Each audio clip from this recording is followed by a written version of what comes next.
નમસ્કાર, સુપ્રભાતમ. જે લોકો ક્લાસમાં હાજર હોય જરા હાથ ઉપર કરો. બધા આવી ગયા છે એમ? વેરી ગુડ, ગુડ, ગુડ, સરસ. આજે શિબિરનો ચોથો દિવસ અથવા પાંચમો, જેમ તમે ગણતા હોય તેમ. આજે શિબિરનું બધું જ મુખ્ય વિષય વસ્તુ આપણે આવરી લઈશું. રોજે જે ગતિએ શિબિર ચાલે છે એની કરતાં આજે થોડી ગતિ વિશેષ હશે. એની પાછળનો આશય ખાલી એટલો છે કે પાછલા દિવસોમાં ઘણી બધો સફાઈનો કાર્યક્રમ ચાલ્યો. સફાઈ પછી પણ જે પ્રસ્તાવ આવ્યા એને પણ આપણે અંદર તો કમ્પેર કરતા જ રહ્યા. બરાબર? આમ થોડું હોય, આવું હશે કે કેમ, ડાઉટ્સ વગેરે ચાલ્યું.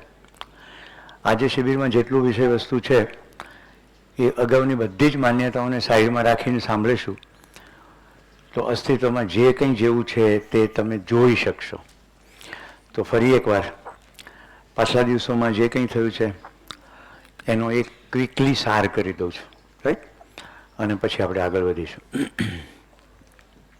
હવે જો હું સાર કરું છું ને એમાં મારી ભાષા હુંની ભાષા હોય. એટલે જ્યારે કેમેરામેન મોબાઈલમાં વ્યસ્ત હોય ત્યારે કેમેરો ક્યાંક બીજે હોય.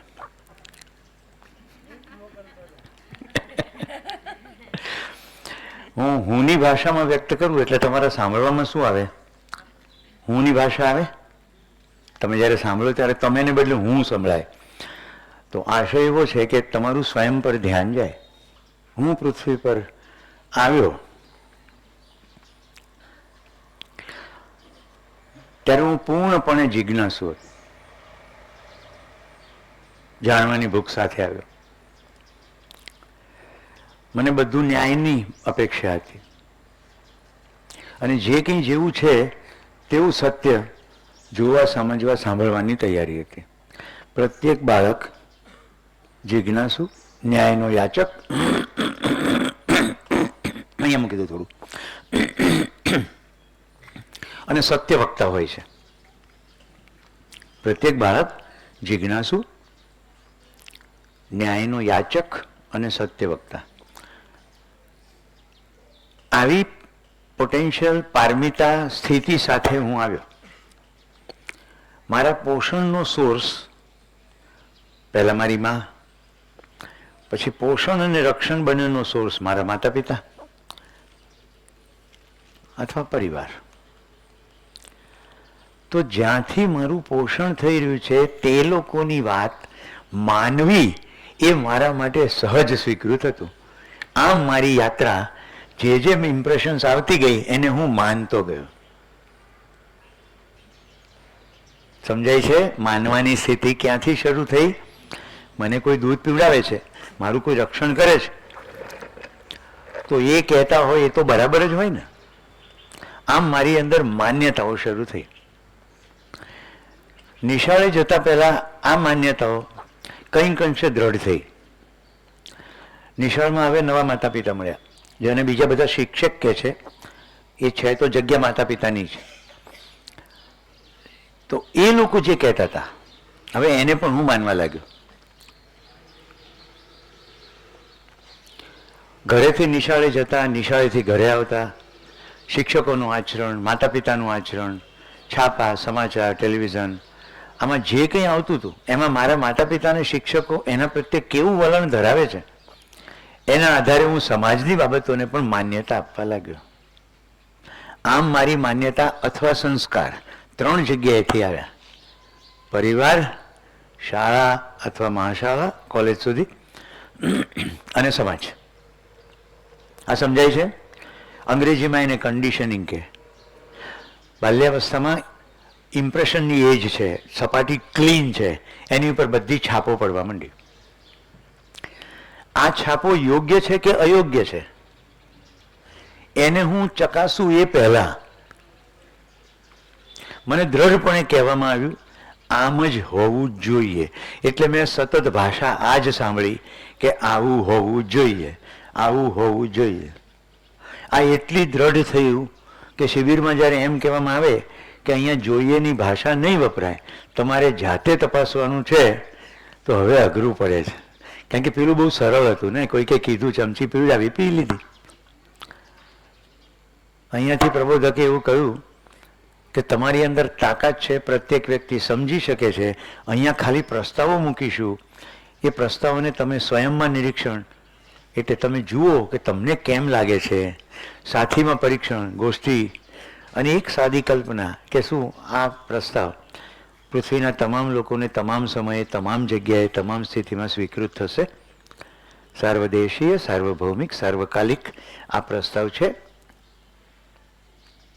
એટલે આપણી જૂની માન્યતાઓ બધી હચમચવા માંડી. એ બધું ગોષ્ઠીમાં આવી રહ્યું છે. હા કે ના? ઈશ્વર વિશેની વાતો, જે પણ કલ્પનાઓ કરી છે, જાત જાતના જપ તપ, વ્રત ઉપવાસો, આ બધું હચમચવા માંડ્યું. અને કંઈક અંશે વિદ્રોહ પણ શરૂ થયો. એવું કંઈ થોડું હોય? કારણ કે કોઈ એક કહેતો તો ઠીક, પણ હજારો લોકો કહેતા હોય એ તો બરાબર જ હોય ને. હું જે કહી રહ્યો છું એ સાંભળી રહ્યા છો ને તમે? આ શિબિર બીજા શિબિરથી અલગ કેમ છે? કારણ કે અહીંયા કશું માનવાનું કહેવામાં નથી આવતું. અહીંયા પ્રત્યેક વ્યક્તિનો આદર છે. અને મેં બહુ સ્પષ્ટતા કરી છે કે હું શિબિર મારા માટે જ કરું છું, એવા ભાવથી જ કરી રહ્યો છું. હું તમને કશુંક સમજાવી દઈશ કે હું તમને શીખવાડી દઈશ કે હું તમારું કલ્યાણ કરી દઈશ એવું કંઈ છે નહીં. મારી પણ યાત્રા ચાલી જ રહી છે. મતલબ કે મારી અંદર સ્પષ્ટતા છે કે અસ્તિત્વગત સચ્ચાઈનો પ્રસ્તાવ મળી ગયો, મને સૂચનાઓ મળી ગઈ. હવે એ સૂચનાઓ પ્રમાણે અસ્તિત્વ છે કે કેમ એ મારે સતત તપાસતા રહેવાનું છે. એમ મારી અંદર દ્રઢ થતું જાય તો એ હું જીવી શકું. નહીં તો સૂચના જ છે. એને આપણે એક સાદા ઉદાહરણથી જોયું કે પ્રકાશ સંશ્લેષણનો નિયમ નિશાળમાં ભણી તો જઈએ છે, છતાં આટલા મોટા પાયે કપાણ થાય છે. મતલબ કે આપણી પાસે સૂચના છે, પણ આપણે સૂચનાને જીવ્યા નથી. મતલબ કે આપણે સૂચના જાણી જ નથી. ખાલી સાંભળી છે, યાદ રાખી છે, પેપરમાં લખી છે. આપણે હજી એ સૂચનાને જાણી નથી. મતલબ કે જાણવા માટે જોવાનો પ્રયત્ન કર્યો નથી. પ્રયત્ન કેટલો છે? જેટલો શબ્દ તમારી પાસે આવ્યો એનો હોવાનો અર્થ તમને પકડાયો, તો હવે એને અર્થને જુઓ, અસ્તિત્વમાં એવું છે કે નહીં. જેમ કે લીલી વનસ્પતિ પ્રકાશ સંશ્લેષણ કરે છે એવું તમને ખબર પડી, તો જુઓ વનસ્પતિ સામે પ્રકાશ સંશ્લેષણ કરે છે કે નહીં. રાઈટ? આજે સવારે મારી ઊંઘ કેવી રીતે ઉડી? ટપ ટપ ટપ ટપ અવાજ થઈ. હું તપોવનમાં છું. રાઈટ? તો છાપરા ઉપર વરસાદના ટીપા પડ્યા, એના અવાજથી મારી ઊંઘ ઉડી. હવે મારી પાસે સ્વતંત્રતા છે. આ ટપ ટપ ખરાબ છે એવું વિચારવાની, આ ટપ ટપ સારી છે એવું વિચારવાની, અને આ ટપ ટપ શું છે તે જાણવાની. કેમ સ્વતંત્રતા? હવે હું એવું વિચારી શકું છું આ વરસાદ પડશે તો શું થશે, અને હું એવું વિચારી શકું છું કે વરસાદ પડશે તો જગ્યા કદાચ બદલવાની થશે. પકડાય છે? તો મારી પાસે કલ્પનાશીલતા છે અને કર્મ સ્વતંત્રતા છે. પણ પેલી માન્યતાનો પડોળ એટલા જોરદાર છે કે એમાં મને થોડી શિબિર દરમિયાન તકલીફ પડી રહી છે. આવતીકાલે શિબિર પૂરો થઈ જશે પછી તમને જે પ્રસ્તાવો મળ્યા છે એને રોજે રોજ જોવાની ચેષ્ટા કરવાની થશે. એ જેમ જેમ પ્રસ્તાવોમાં સચ્ચાઈ દેખાતી જશે, સ્વીકાર્યા વગર તમારાથી ચાલશે જ નહીં. કારણ કે માણસ છો. પશુઓમાં માનવાની પ્રવૃત્તિ થાય છે, અને માનવાની પ્રવૃત્તિ 4 રીતે થાય છે. માનવ શરીર અને પશુ શરીર આ બંનેમાં સમાનતા છે. મેં જીવ કે પશુ કોને કીધા છે? જેમાં માનવાની ક્રિયા થતી હોય, માનવીય સંકેતો ગ્રહણ કરી શકે, જેને પાળી શકાય, એ બધાને હું જીવ ચેતના કહું છું. તો જીવોમાં, પશુઓમાં આહાર, નિદ્રા, ભય અને પ્રજનન આ 4 પ્રવૃત્તિ શરીરની પ્રવૃત્તિ છે. એને અનુરૂપ એમનામાં કલ્પનાશીલતા હશે અને કંઈક અંશે જોવા પણ મળે છે. જેમ કે 10 વાગે મારા ઘરે ગાય આવી જાય પાક્કી, તો ત્યાં કોઈક વિચારની પ્રક્રિયા છે. કોઈક એવી દલીલ કરી હતી કે એ લોકો પાસે વાચા નથી. આપણે કેવી રીતે કહી શકીએ વાચા નથી? એ એમનો જીવન ચલાવે છે, જિંદગી ચલાવે છે, ભેગા થઈને ટોળામાં જાય છે, કદાચ આપણી કરતાં બીજી પ્રકારની ભાષા છે, ચાટીને પણ કમ્યુનિકેટ થાય છે. રાઈટ? કાલે એનિમલ્સ આર બ્યુટીફુલ પીપલ જોયું? કેવી મજા પડી? પહેલાંથી એ કહો. મજા પડી હોય તો હાથ ઉપર કરો. એ ફિલ્મ એટલા માટે બતાવી હતી કે આપણે વ્યવસ્થામાં કાલે શરૂઆત કરી હતી, રાઈટ? તો તમે એમાં જોયું હશે, પેલા શૂટિંગ બિયાની મેં વાત કરી હતી, બિયા ફેંકાતા હતા, જોયું? પ્રકૃતિમાં નિયંત્રણ કેવી રીતે થાય છે, માળાઓ સળગી જતા જોયા? તો પ્રકૃતિમાં સંતુલન છે, વ્યવસ્થા છે, બધી વસ્તુનું નિયંત્રણ છે, એ બધું ઓટોમેટિક છે. તો પ્રસ્તાવો અહીંયાથી અપાતા ગયા, માન્યતાઓ હજમતથી ગઈ. એ કયા કયા પ્રસ્તાવો હતા હવે એ કહું છું. જેટલું પકડી રાખ્યું છે બધું તપાસ્યું આપણે. જીંદા હે ને જીના, જીવતા રહેવું ને જીવવું બે એક નથી. આહાર, નિદ્રા, ભય અને પ્રજનન 4 પ્રવૃત્તિ તો પશુઓ કરે છે. આપણે કરીએ તો લગભગ શરીર ચલાવવું, શરીર ટકાવવું કે શરીર રક્ષવું, એના માટેની પ્રવૃત્તિ છે. આ વચ્ચે બોલાય કોઈ દિવસ? આ જે સૂત્ર ચાલી રહ્યું છે, આ સાર ચાલી રહ્યો છે, એમાં વચ્ચે એકદમ જ તમારે બોલાય કે આ નથી સમજાણું? ત્યારે મને કહો, આવું વિષય વચ્ચે બોલાય?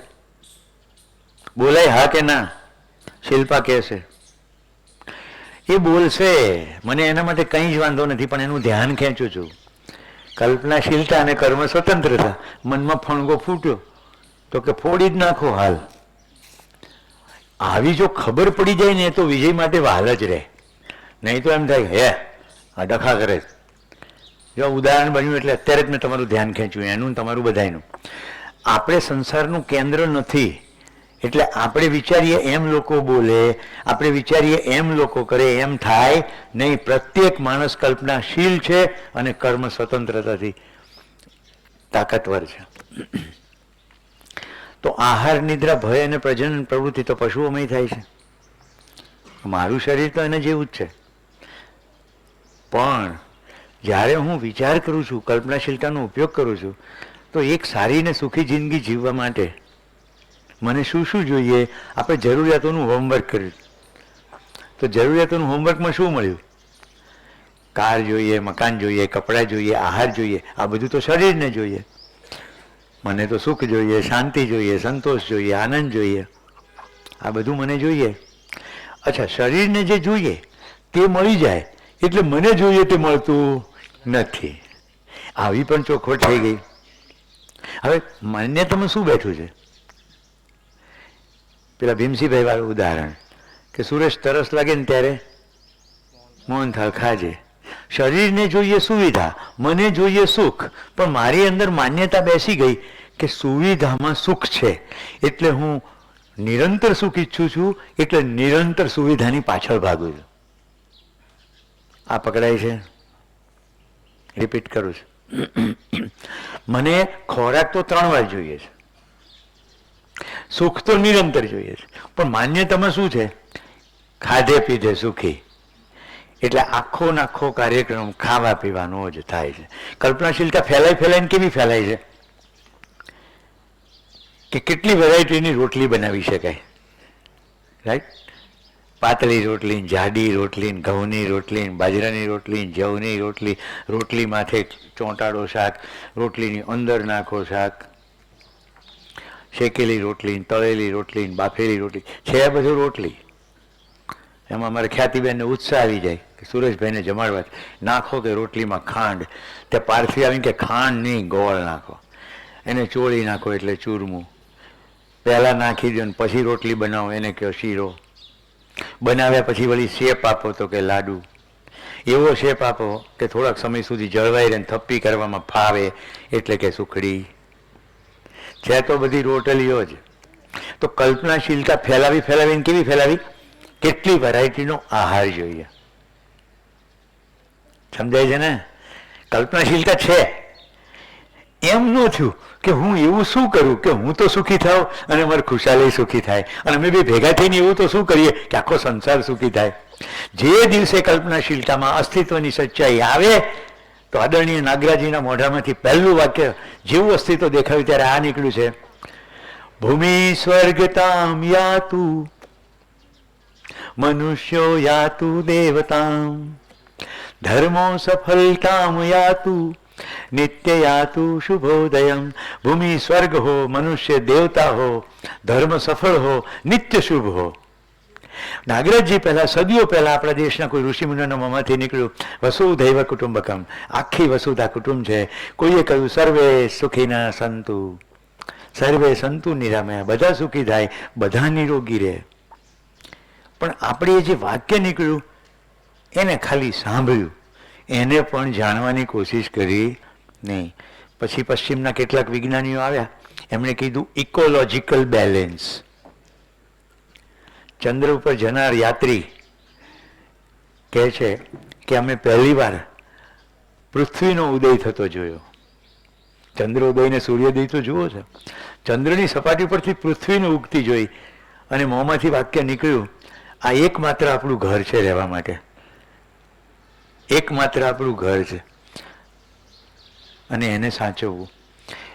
સુનીતાબેન વિલિયમ્સને મારે મળવાની સુંદર તક મળેલી. સુનીતાબેન કહે કે કોઈ પણ બોર્ડર દેખાતી નથી, અવકાશમાંથી બોર્ડર દેખાતી નથી, આખી પૃથ્વી એક ઘર છે અને બિલકુલ ખબર પડે છે કે આપણે કરીએ છીએ શું. ખ્યાલ આવે છે? જેવું વિશાળતા અંદર જાય તો બધી સંકીર્ણતા ખરી પડે. આપણું સાંકડાપણું, કંજુસાઈ, નાનું નાનું વિચારવું, બધું ખરી પડે. તો વિશાળતાનો પ્રસ્તાવ અહીંયાથી આપવાની કોશિશ થઈ રહી. ફરી પાછા મુખ્ય રૂપ પર આવીએ કે વિજય વચ્ચે કંઈ કહેવું છે? વચ્ચે ડખો કરો ને, એમાં ચહેરો પાડી નહીં નાખવાનો બેટા. હા તો હા હા તો વરરાજી થવું જોઈએ. હા, હું પૃથ્વી પર આવ્યો ત્યારે સત્યવક્તા, ન્યાયને જિજ્ઞાસુ હતો. મારી અંદર માન્યતાઓ ઘૂસી ગઈ. એ માન્યતાઓ વધુ ને વધુ દ્રઢ થતી ચાલી. એટલે શિબિરમાં મને માન્યતાઓ સાથે જૂજવાનું થાય છે. નવો શબ્દ મળ્યો જાન્યતા. જાણવાનું શું છે? તો સ્વયંને જાણવાનું, અને સ્વયં થકી પછી આખા અસ્તિત્વને જાણવાનું. પણ સ્વયંને જાણવાનું થોડું અઘરું પડે છે. એટલે શિબિરમાં પ્રબોધકે અસ્તિત્વને જાણવાથી શરૂ કરવાની કોશિશ કરી. તો અસ્તિત્વને જાણવા માટે જે જે પકડી રાખ્યું હતું તે બધું પહેલાં હચમચાવ્યું. તો શીખવું અને સમજવું બંને એક નથી. શીખવું એટલે કૌશલ્ય, સમજવું એટલે જીવવું.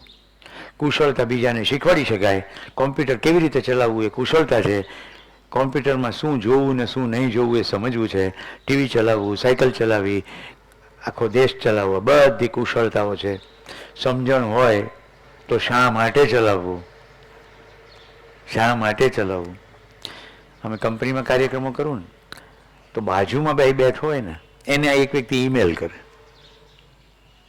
હવે એને સીધે સીધું ના કહી શકાય.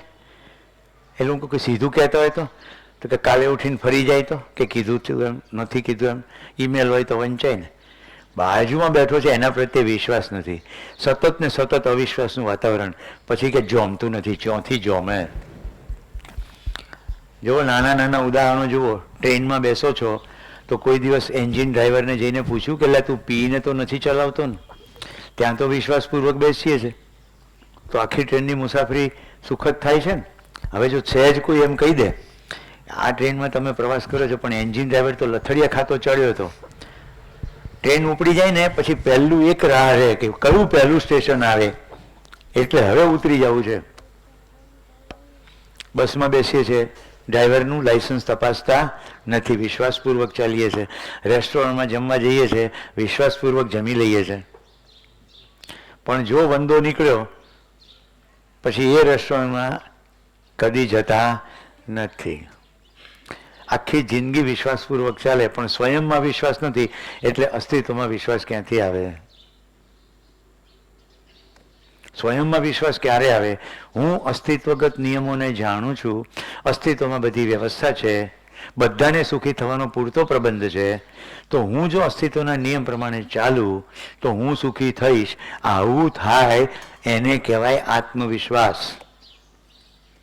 અહીંયા તો મેં લખ્યું નથી, ઘણી જગ્યાએ શિબિરના પ્રારંભે હું લખું છું, જીવન વિદ્યા એટલે સ્વયંમાં વિશ્વાસપૂર્વક જીવવાનો વિવેક અને વિજ્ઞાન. કેમ? કારણ કે સ્વયં બધું જ સમજવા સક્ષમ છે. તો જેમ જેમ સમજતો જાય માણસ તેમ તેમ એનો વિશ્વાસ વધતો જાય. મારી સામે પ્રશ્નો નથી એમ નહીં, પ્રશ્નો છે પણ વિશ્વાસ છે કે જે પ્રશ્નો છે એને હું અત્યારે સોલ્વ કરી રહ્યો છું.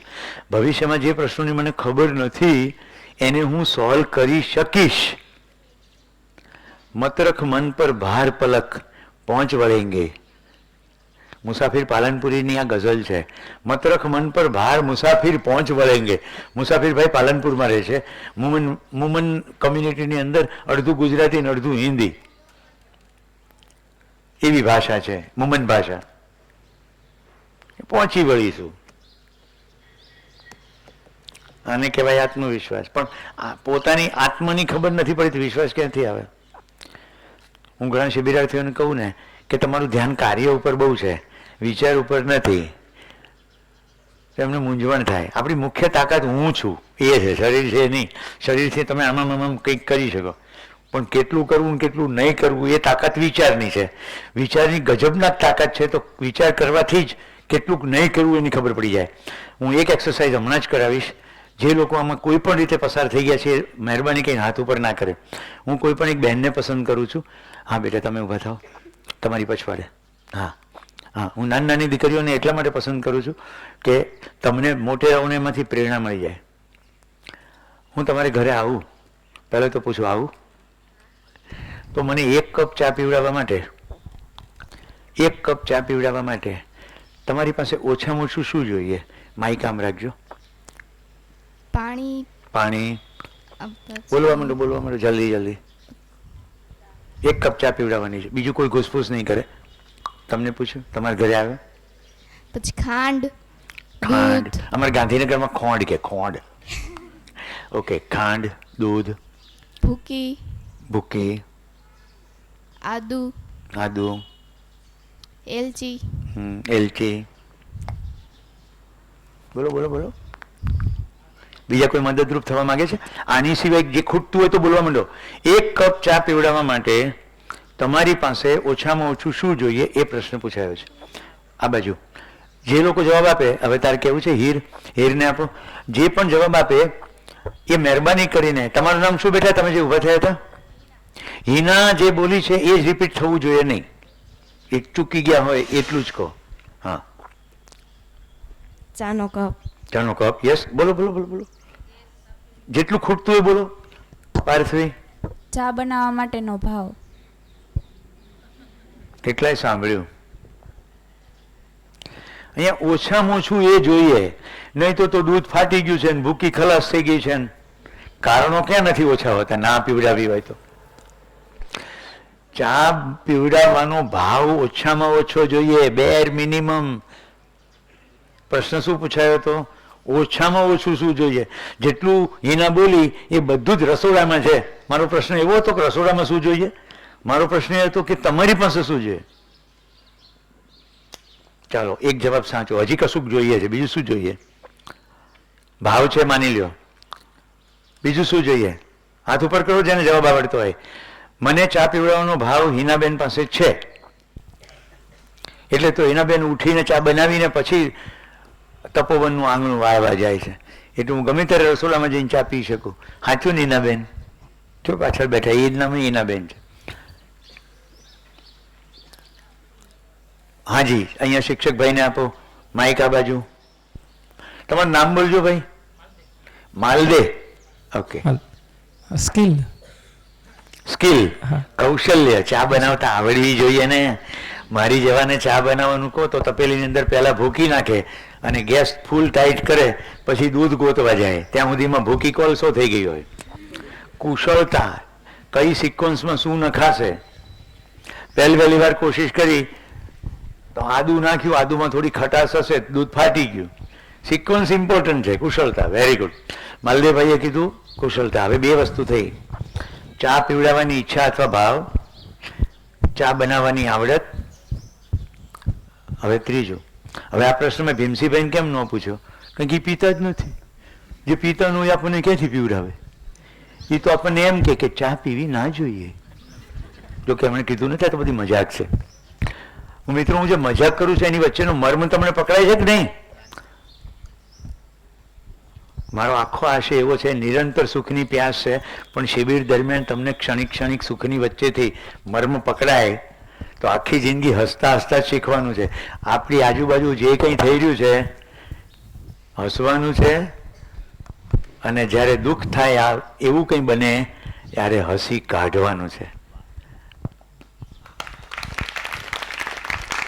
અને એ બેમાં સ્વાર્થી વલણ રાખવાનું નથી, હસાવવાનું પણ છે. 3 જ એજન્ડા છે. હસવાનું છે, હસી કાઢવાનું છે અને હસાવવાનું છે. આ પૃથ્વીના પાટલા ઉપરથી બીજી વાર પસાર થઈએ એ પહેલાં કેટલી માત્રામાં આપણા થકી લોકોની જિંદગીમાં પ્રસન્નતા આવે છે એવું ધ્યાન હંમેશ રાખવાનું છે. પ્રસન્ન મન હોય ને એ શીખવાવાળું મન હોય. એટલે હું નાના ગિમિક કરીને તમે શિબિરમાં સતત પ્રસન્ન રહો એવું મારાથી સહજપણે થઈ જ જાય છે. મારે કંઈ વિચારવું નથી પડતું. માલદેવભાઈએ કીધું કુશળતા, હજી એના ખૂટે છે. હાજી સોલંકીબેન. આપણે ચા ના પીતા હોય છતાંય સમા માણસને ચા પીવડાવવાનો આપણો ભાવ. એ તો કહી દીધું. હવે ખૂટે છે શું બેન? એ કહો. ભાવ છે ભાઈ. કેટલાને મને ચા પીવડાવવાનો ભાવ છે? ઓકે, તો નાની ચબરખીમાં નામ, સરનામું, ટેલિફોન, ઈમેલ બધું લખીને જાજો. હું કહેતો નથી ક્યારે આવીશ, પણ પ્રવાસી નીકળ્યો અને નજીક હશે તો આવીશ. તો ચા પીવડાવવાનો ભાવ છે. ઓકે, એક ચા બનાવતા આવડતી હોય એમણે જ હાથ ઉપર કર્યો હશે એવું માની લઉં છું. તમારે નહીં. જૂના શિબિરાર્થીઓ નહીં તો મહેનત જ ના થાય. હાજી, આ બેનને આપો માઈક. ખ્યાતિ, અડી કાઢો. તમારા પપ્પા મમ્મી કેટલી અડી કાઢે છે? મારે ચાય, તમે મારા ઘેર આવો તો મારે ચાય પીવડાવવાનો ભાવ બી છે, કુશળતા બી છે, પણ તમારો પીવાનો ભાવ હોવો જોઈએ ને ઈચ્છા હોવી જોઈએ. અરે એ તો હું કહી દીધું. હું આવું હોય તો ત્યાંથી તો શરૂ કર્યું. પીવી છે, લ્યો હાલો. ચોખ્ખે ચોખ્ખું કહી દીધું કે એક આખો લોટો ભરીને ચા પીવી, લ્યો. સમૃદ્ધિનો ભાવ હોવો જોઈએ સર. છે રસોડામાં બધું જ છે. તે ભાવ કીધું એની અંદર આવી ગયું. ચા પીવડાવવાની ઈચ્છા એટલે જ છે. રિસોર્સિસ છે જ પાછળ. એ ઉત્સાહ, ઉમંગ બધું ભાવમાં આવી ગયું. ઉત્સાહ, ઉમંગ, પ્રેમ, આદર, તમન્ના, સેવાનો ભાવ બધું એમાં આવી ગયું. ગેસનો બાટલો ખાલી નથી ને?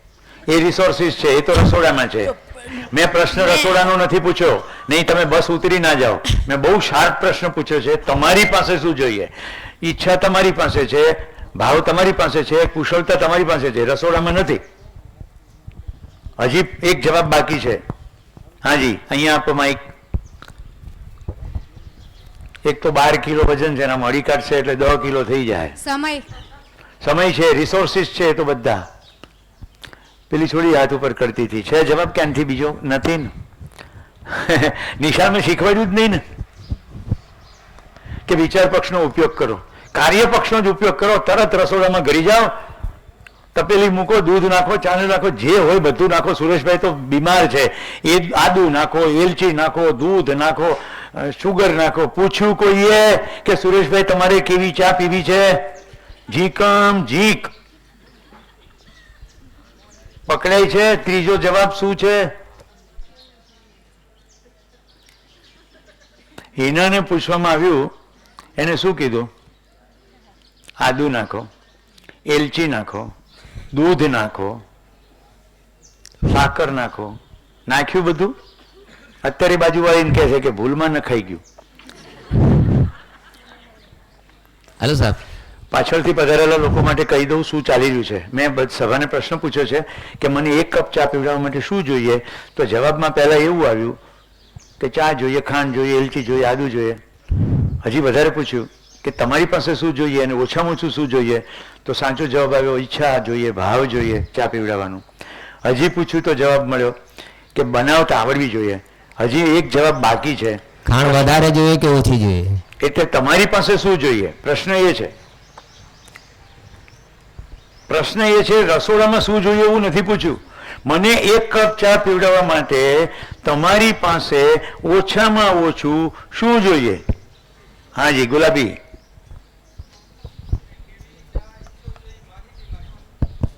આપો માઈક. તમે કેવી ચા ઈચ્છો છો, મીઠી, મોરી કે દૂધ વગરની, કે એ માહિતી મારી પાસે જોઈએ. કેટલું સિમ્પલ. તમને ખબર હોવી જોઈએ, માહિતી જોઈએ, ઇન્ફોર્મેશન જોઈએ કે મારે કેવી ચા પીવી છે. તમને વિચિત્ર લાગશે કુશાલભાઈ, અને મોજ પડશે. અંબુજા સિમેન્ટના કર્મચારીઓ માટે તાલીમ કરતો, એમાં બાપુનગરમાં એક સૌરાષ્ટ્રના ભાઈ, એને ખબર પડી કે સુરેશભાઈ પણ સૌરાષ્ટ્રથી છે, તો કે ક્યારેક બાપુનગર આવો ને તો મારે ઘરે ચા પીવા આવજો. હવે મેં એ ટ્રેનિંગ પ્રોગ્રામમાં કહેલું એટલે ભાઈએ, હું એમના ઘરે ગયો, માર્ચનો મહિનો હતો, એસએસસીની પરીક્ષા પૂરી થયેલી, ઘરમાં પત્ની હતા નહીં, એમના દીકરી હતા, એટલે કે સુરેશ કાકાને ફુદીનાવાળી ચા બહુ ભાવે. થોડીક વારમાં આખા ઘરમાં ફુદીનાની ખુશ્બુ આવવા માંડી, અને મને એમ થઈ ગયું કે વાહ, 4 વાગ્યાનો સમય છે ને, આપણને ભાવતી ચા મળશે. ચા આવી ગઈ પલક. દીકરી મને બિલકુલ ચિત્ર યાદ છે, બહારનું પકડીને રસોડાનું આમ ઊભેલી કે સુરેશ કાકાની ચા કેવી લાગે છે. મેં એનો ચહેરો ને ભાવ વાંચી લીધો, એટલે મેં કીધું બહુ સરસ ચા બની છે. હકીકતે ચા એટલી ખતરનાક હતી, માંડ ગળે ઉતારી. પણ એ ભાઈને, એ જે મને મૂકવા આવ્યા કાર સુધી, એને મેં કહ્યું કે દીકરીનું દિલ તોડવાનું નથી, હું તમારા ભાવને માન આપવા આવ્યો હતો. ચા એકદમ ભંગાર હતી, પણ ધીમે રહીને પૂછજો, અને આજે પૂછવાની જરૂર નથી, 2 દિવસ પછી પૂછજો. એને મને જવાબ આપ્યો કે દીકરીએ ચાની અંદર પુદીન હરાની 2 કેપ્સ્યુલ નાખેલી. એની અંદર એવી માન્યતા હતી કે સુરેશ કાકાને ફુદીનાવાળી ચા જોઈએ, ઘરમાં ફુદીનો નથી, તો આમાં ફુદીનાનો અર્ક છે જ ને વળી. હવે વિચાર કરો, દૂધ ને ફુદીનાના અર્ક વાળી પેલી કેપ્સ્યુલ ભેગી થાય તો કેવો ડેન્જર સ્વાદ આવે. સમજાય છે? 3 વસ્તુ.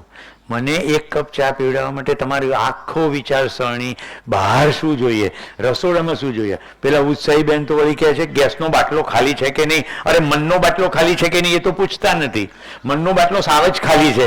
સુરેશભાઈને ગમે તેમ ચા પીવડાવીને વિદાય કરો ને. ભાવ હોય તો પૂછે ને કેવી ચા જોઈએ, તો પૂછે ને કેટલી ચા જોઈએ. અરે પૂછો તો ખબર પડે. સુરેશભાઈને ચા પીને મૂડ ખુશ નથી કરવો, એમનું ગળું ખરાબ છે, એમને ડૉક્ટરે ઔષધ આપ્યું છે, કોઈ ગરમ વસ્તુ સાથે લેજો. એ તો ખાલી બોલ્યા છે 1 કપ ચા. વધુ પૂછો, કયો સમય છે, કયો સંદર્ભ છે. આપણે શું પૂછીએ છીએ? આપણે પૂછતા નથી, ધારી લઈએ છે. આખી શિક્ષણની પથારી એટલે જ ફરી ગઈ છે કે શિક્ષક કે વાલી બેમાંથી કોઈ પૂછતા નથી એને ભણવું છે શું, એને કેવી રીતે ભણવું છે, એની રુચિ શું છે, એના ગમા શું છે, એના અણગમા શું છે. સમાજ કહે કે અહીંયા આવું ભણાવાય એટલે પછી ત્યાં તેવું ભણાવવા મોકલી દઈએ છે. અને શિક્ષક પણ કહે છે આવતો રહે. રાઈટ, 10ની ઉપર મેં સિક્કો મારી દીધો, કાલે કહેતા ફાવે 11 ને ભણાવ્યા છે, બેહી જા. અદબ પલાઠી મોં પર આંગળી, પ્રશ્ન પૂછવાનો બિલકુલ નહીં. રાઈટ, 1 થી 10ના ઘડિયા લખીને આવજે. એ વિદ્યાર્થી ઘરે જઈને મમ્મી મને ગણિત નથી ગમતું. મમ્મી પૂછે તો ખબર પડે શિક્ષકનો વ્યવહાર નથી ગમતો. બાળકને તો ગણિત ગમે છે, પણ શિક્ષકના વ્યવહારને કારણે ધીમે ધીમે ગણિત પ્રત્યે અરુચિ થઈ જાય છે. કેટલા મારી સાથે સહમત છે શિક્ષક ભાઈ બહેનો? ઓકે, ચાણક્યનું ફેમસ સૂત્ર, શિક્ષક કભી સાધારણ નહીં હોતા. ક્યું સાધારણ નહીં હોતા? શિક્ષક પોતે એટલો બધો નિર્માણકારી હોય તો બાળકનું નિર્માણ થાય. શિક્ષક જ પ્રલયકારી હોય તો પ્રલય થાય. બોલો એના હવે આવું તમારે ત્યાં ચા પીવા કે નહીં? હે, પડોશણને ન પૂછતી. મને 1 કપ સારી ચા પીવડાવવા માટે હવે તું કોને પૂછીશ? મને પૂછવું પડશે ને કે તમારે કેવી ચા પીવી. તો હું કહીશ, હું તો બોલવામાં ચા કહું છું, બાકી ગરમ 1 ગ્લાસ પાણી આપી દે એટલે બહુ.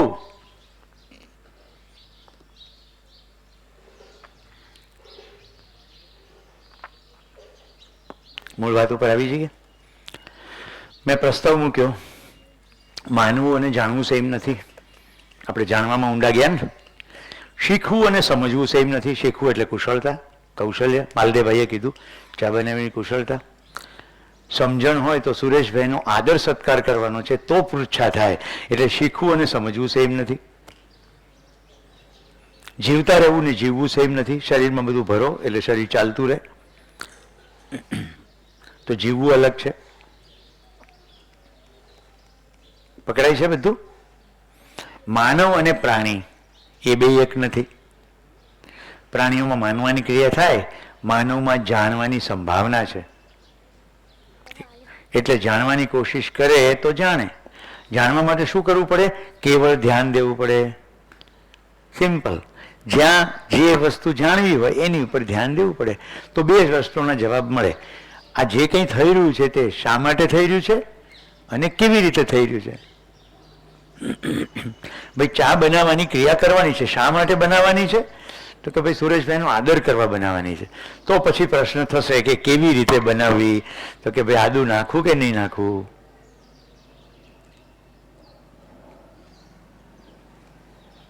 પોઈન્ટ પકડાય છે ને?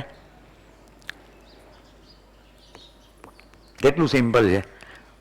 ચા બનાવવા જેવી સાવ સાદી વાત છે, એમાંય 3 જોઈએ. ભાવ, કૌશલ્ય. હવે માહિતીની જગ્યાએ હું નવો શબ્દ વાપરું છું, જ્ઞાન. કારણ કે સામેવાળી વ્યક્તિ જીવતી છે શરીરથી, પણ એ જીવવા ઈચ્છે છે, એને સુખી થવું છે. અને મારે પણ તો મને સ્વયંનું જ્ઞાન જોઈશે અને સામેનું પણ જ્ઞાન જોઈશે. મને જ્ઞાન પોતા વિશે થશે તો ખબર પડશે કે હું જે પદાર્થો ગ્રહણ કરું છું એમાંય મારી ચોઈસ છે કે આદુ છે કે નથી. તો સામેની પણ ચોઈસ હોય તો પ્રશ્ન થાય અને તો જવાબ આવે તો જિંદગી સરખી ચાલે. ચાલો મોટી છલાંગ મારીએ.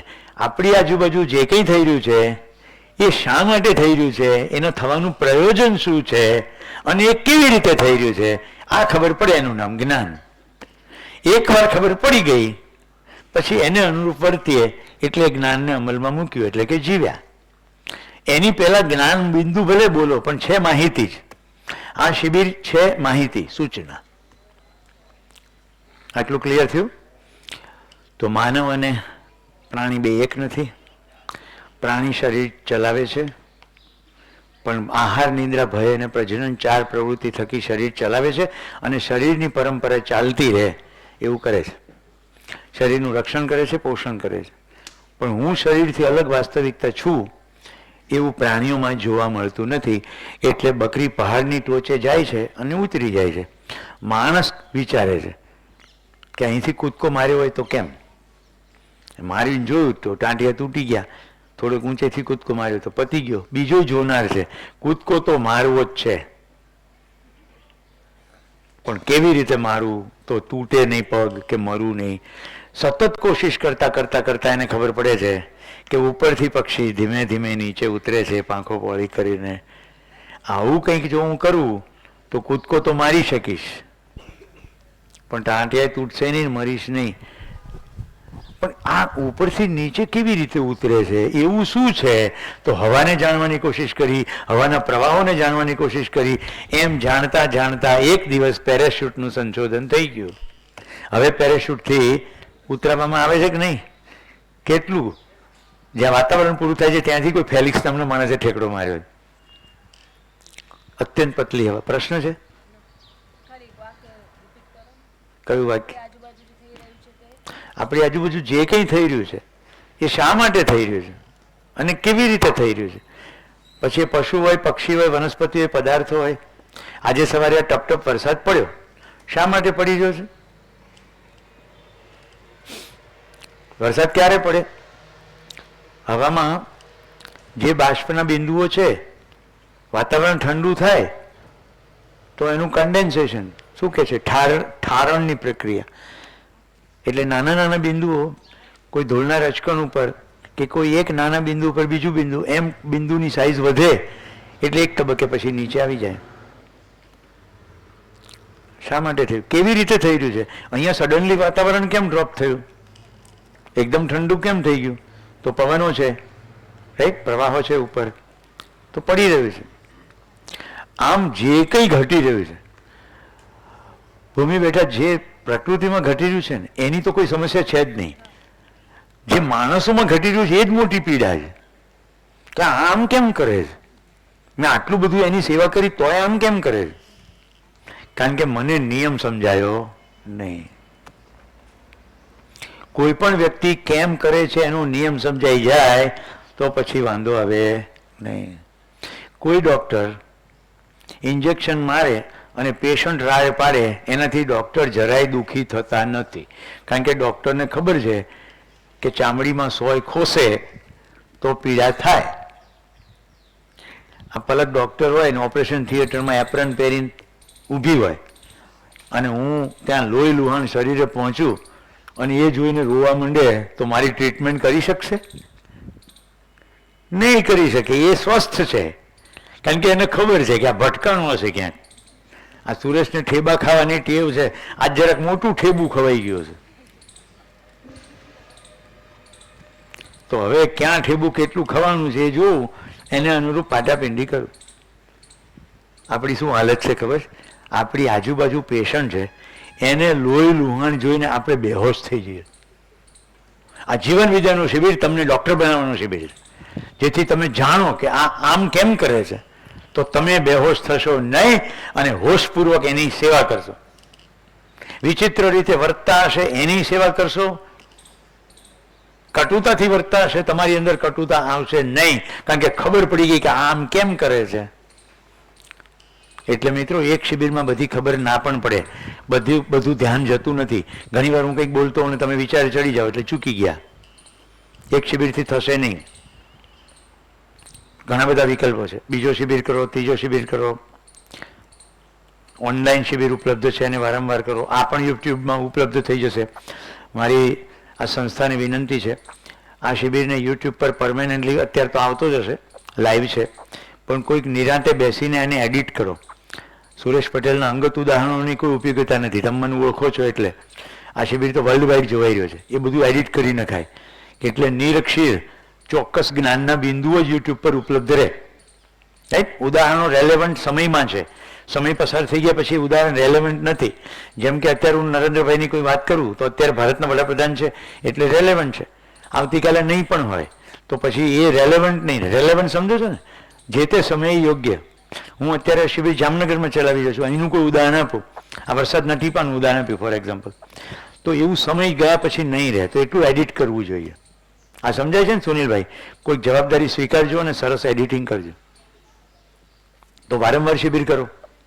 મેં કહ્યું છું વારંવાર શિબિર કેમ કરું છું? હું જેટલી વાર બોલું એટલું મારી ઉપર ધ્યાન જાય કે નહીં?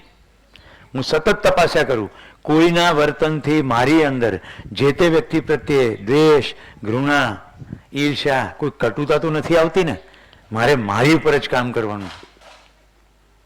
મારામાં સ્નેહનું ઝરણું ક્યારે વહે, કે હું પ્રેમની સ્થિતિએ ક્યારે પહોંચું, સમજણ પડી જાય તો ને. દુનિયાભરમાં બધા ડાયા માણસો એવું કીધું. સોક્રેટિસ કે નો ધાય સેલ્ફ, તારી જાતને જાણ. રાઈટ? જીસસ કે પડોશીને પ્રેમ કર. કુરાનમાં કહ્યું છે જે વ્યવહાર તને ગમતો નથી તે બીજાની સાથે કરીશ નહીં. ઇસ્લામનો મતલબ થાય શાંતિ. ગીતાજીમાં કહ્યું ઉદ્ધરેત આત્મન આત્માનમ, તારો ઉદ્ધાર તું તારી જાતે કર.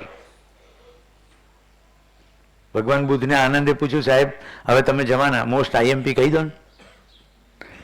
બુદ્ધ બહુ સારા શિક્ષક થઈ ગયા. એમણે કહ્યું અપદીપો ભવ, તું તારો દીવો થા. ભોગીલાલભાઈએ સુંદર લખ્યું તું તારા દિલનો દીવો થા. સ્વયં પર કામ કરવાનું છે, કારણ કે જોનાર તો હું છું. ઘટના જે ઘટી રહી છે ભૂમિ, એને જોનાર હું છું. મારી જેવી સ્થિતિ તેવી રીતે જ મારી ગતિ થશે. આજે હું સૂર્યોદય જોઈ શક્યો નહીં, પણ કાળાશ પડતા વાદળને સોનેની કિનાર તો મેં તોય જોઈ અને ફોટાઈ પાડ્યા. ઉદય મારી અંદર થાય છે કે બહાર થાય છે? પ્રકૃતિનું સૌંદર્ય આવું હોવું જ જોઈએ. એવું પકડીને જો હું સવારે બેસું તો તું નિરાશ થઈ જઈશ કે આજે સૂર્યોદય નહીં થયો. અરે સૂર્યોદય તો થયો. વાદળને કારણે મારે જેમ જોવાની અપેક્ષા હતી તેવો નથી થયો. આ અપેક્ષા હું છોડું છું. આજનો સૂર્યોદય કેવો? તો કે આજનો સૂર્યોદય રૂપેરી સોનેરી કોર વાળો, જેમાં બિંબ નથી દેખાયું. સમજાય છે ને? બરાબર પકડાય છે? વિશ્વા ક્યાં ગઈ? રુચિ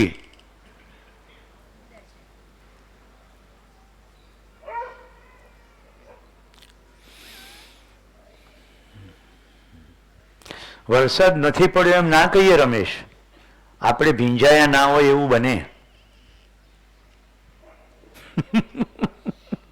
આપણે ભીંજાયા ના હોય એવું બને. આગળ પ્રસ્તાવ મૂકું, ગઈકાલના જ રિપીટ કરી રહ્યો છું. રાઈટ?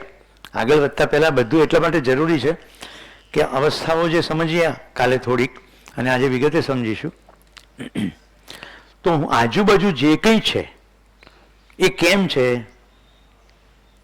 એને જાણવાના પ્રયત્ન અંતર્ગત આપણે જોયું અસ્તિત્વમાં 4 અવસ્થાઓ છે. પદાર્થ અવસ્થા, પ્રાણ અવસ્થા, જીવ અવસ્થા અને જ્ઞાન અવસ્થા. આપણે જોયું પદાર્થ અવસ્થા પોતાનું તમામ સત્વ આપે છે ત્યારે જ પ્રાણ અવસ્થાનો પ્રાદુર્ભાવ થાય છે. આ વધારે સારું ગુજરાતી થઈ ગયું.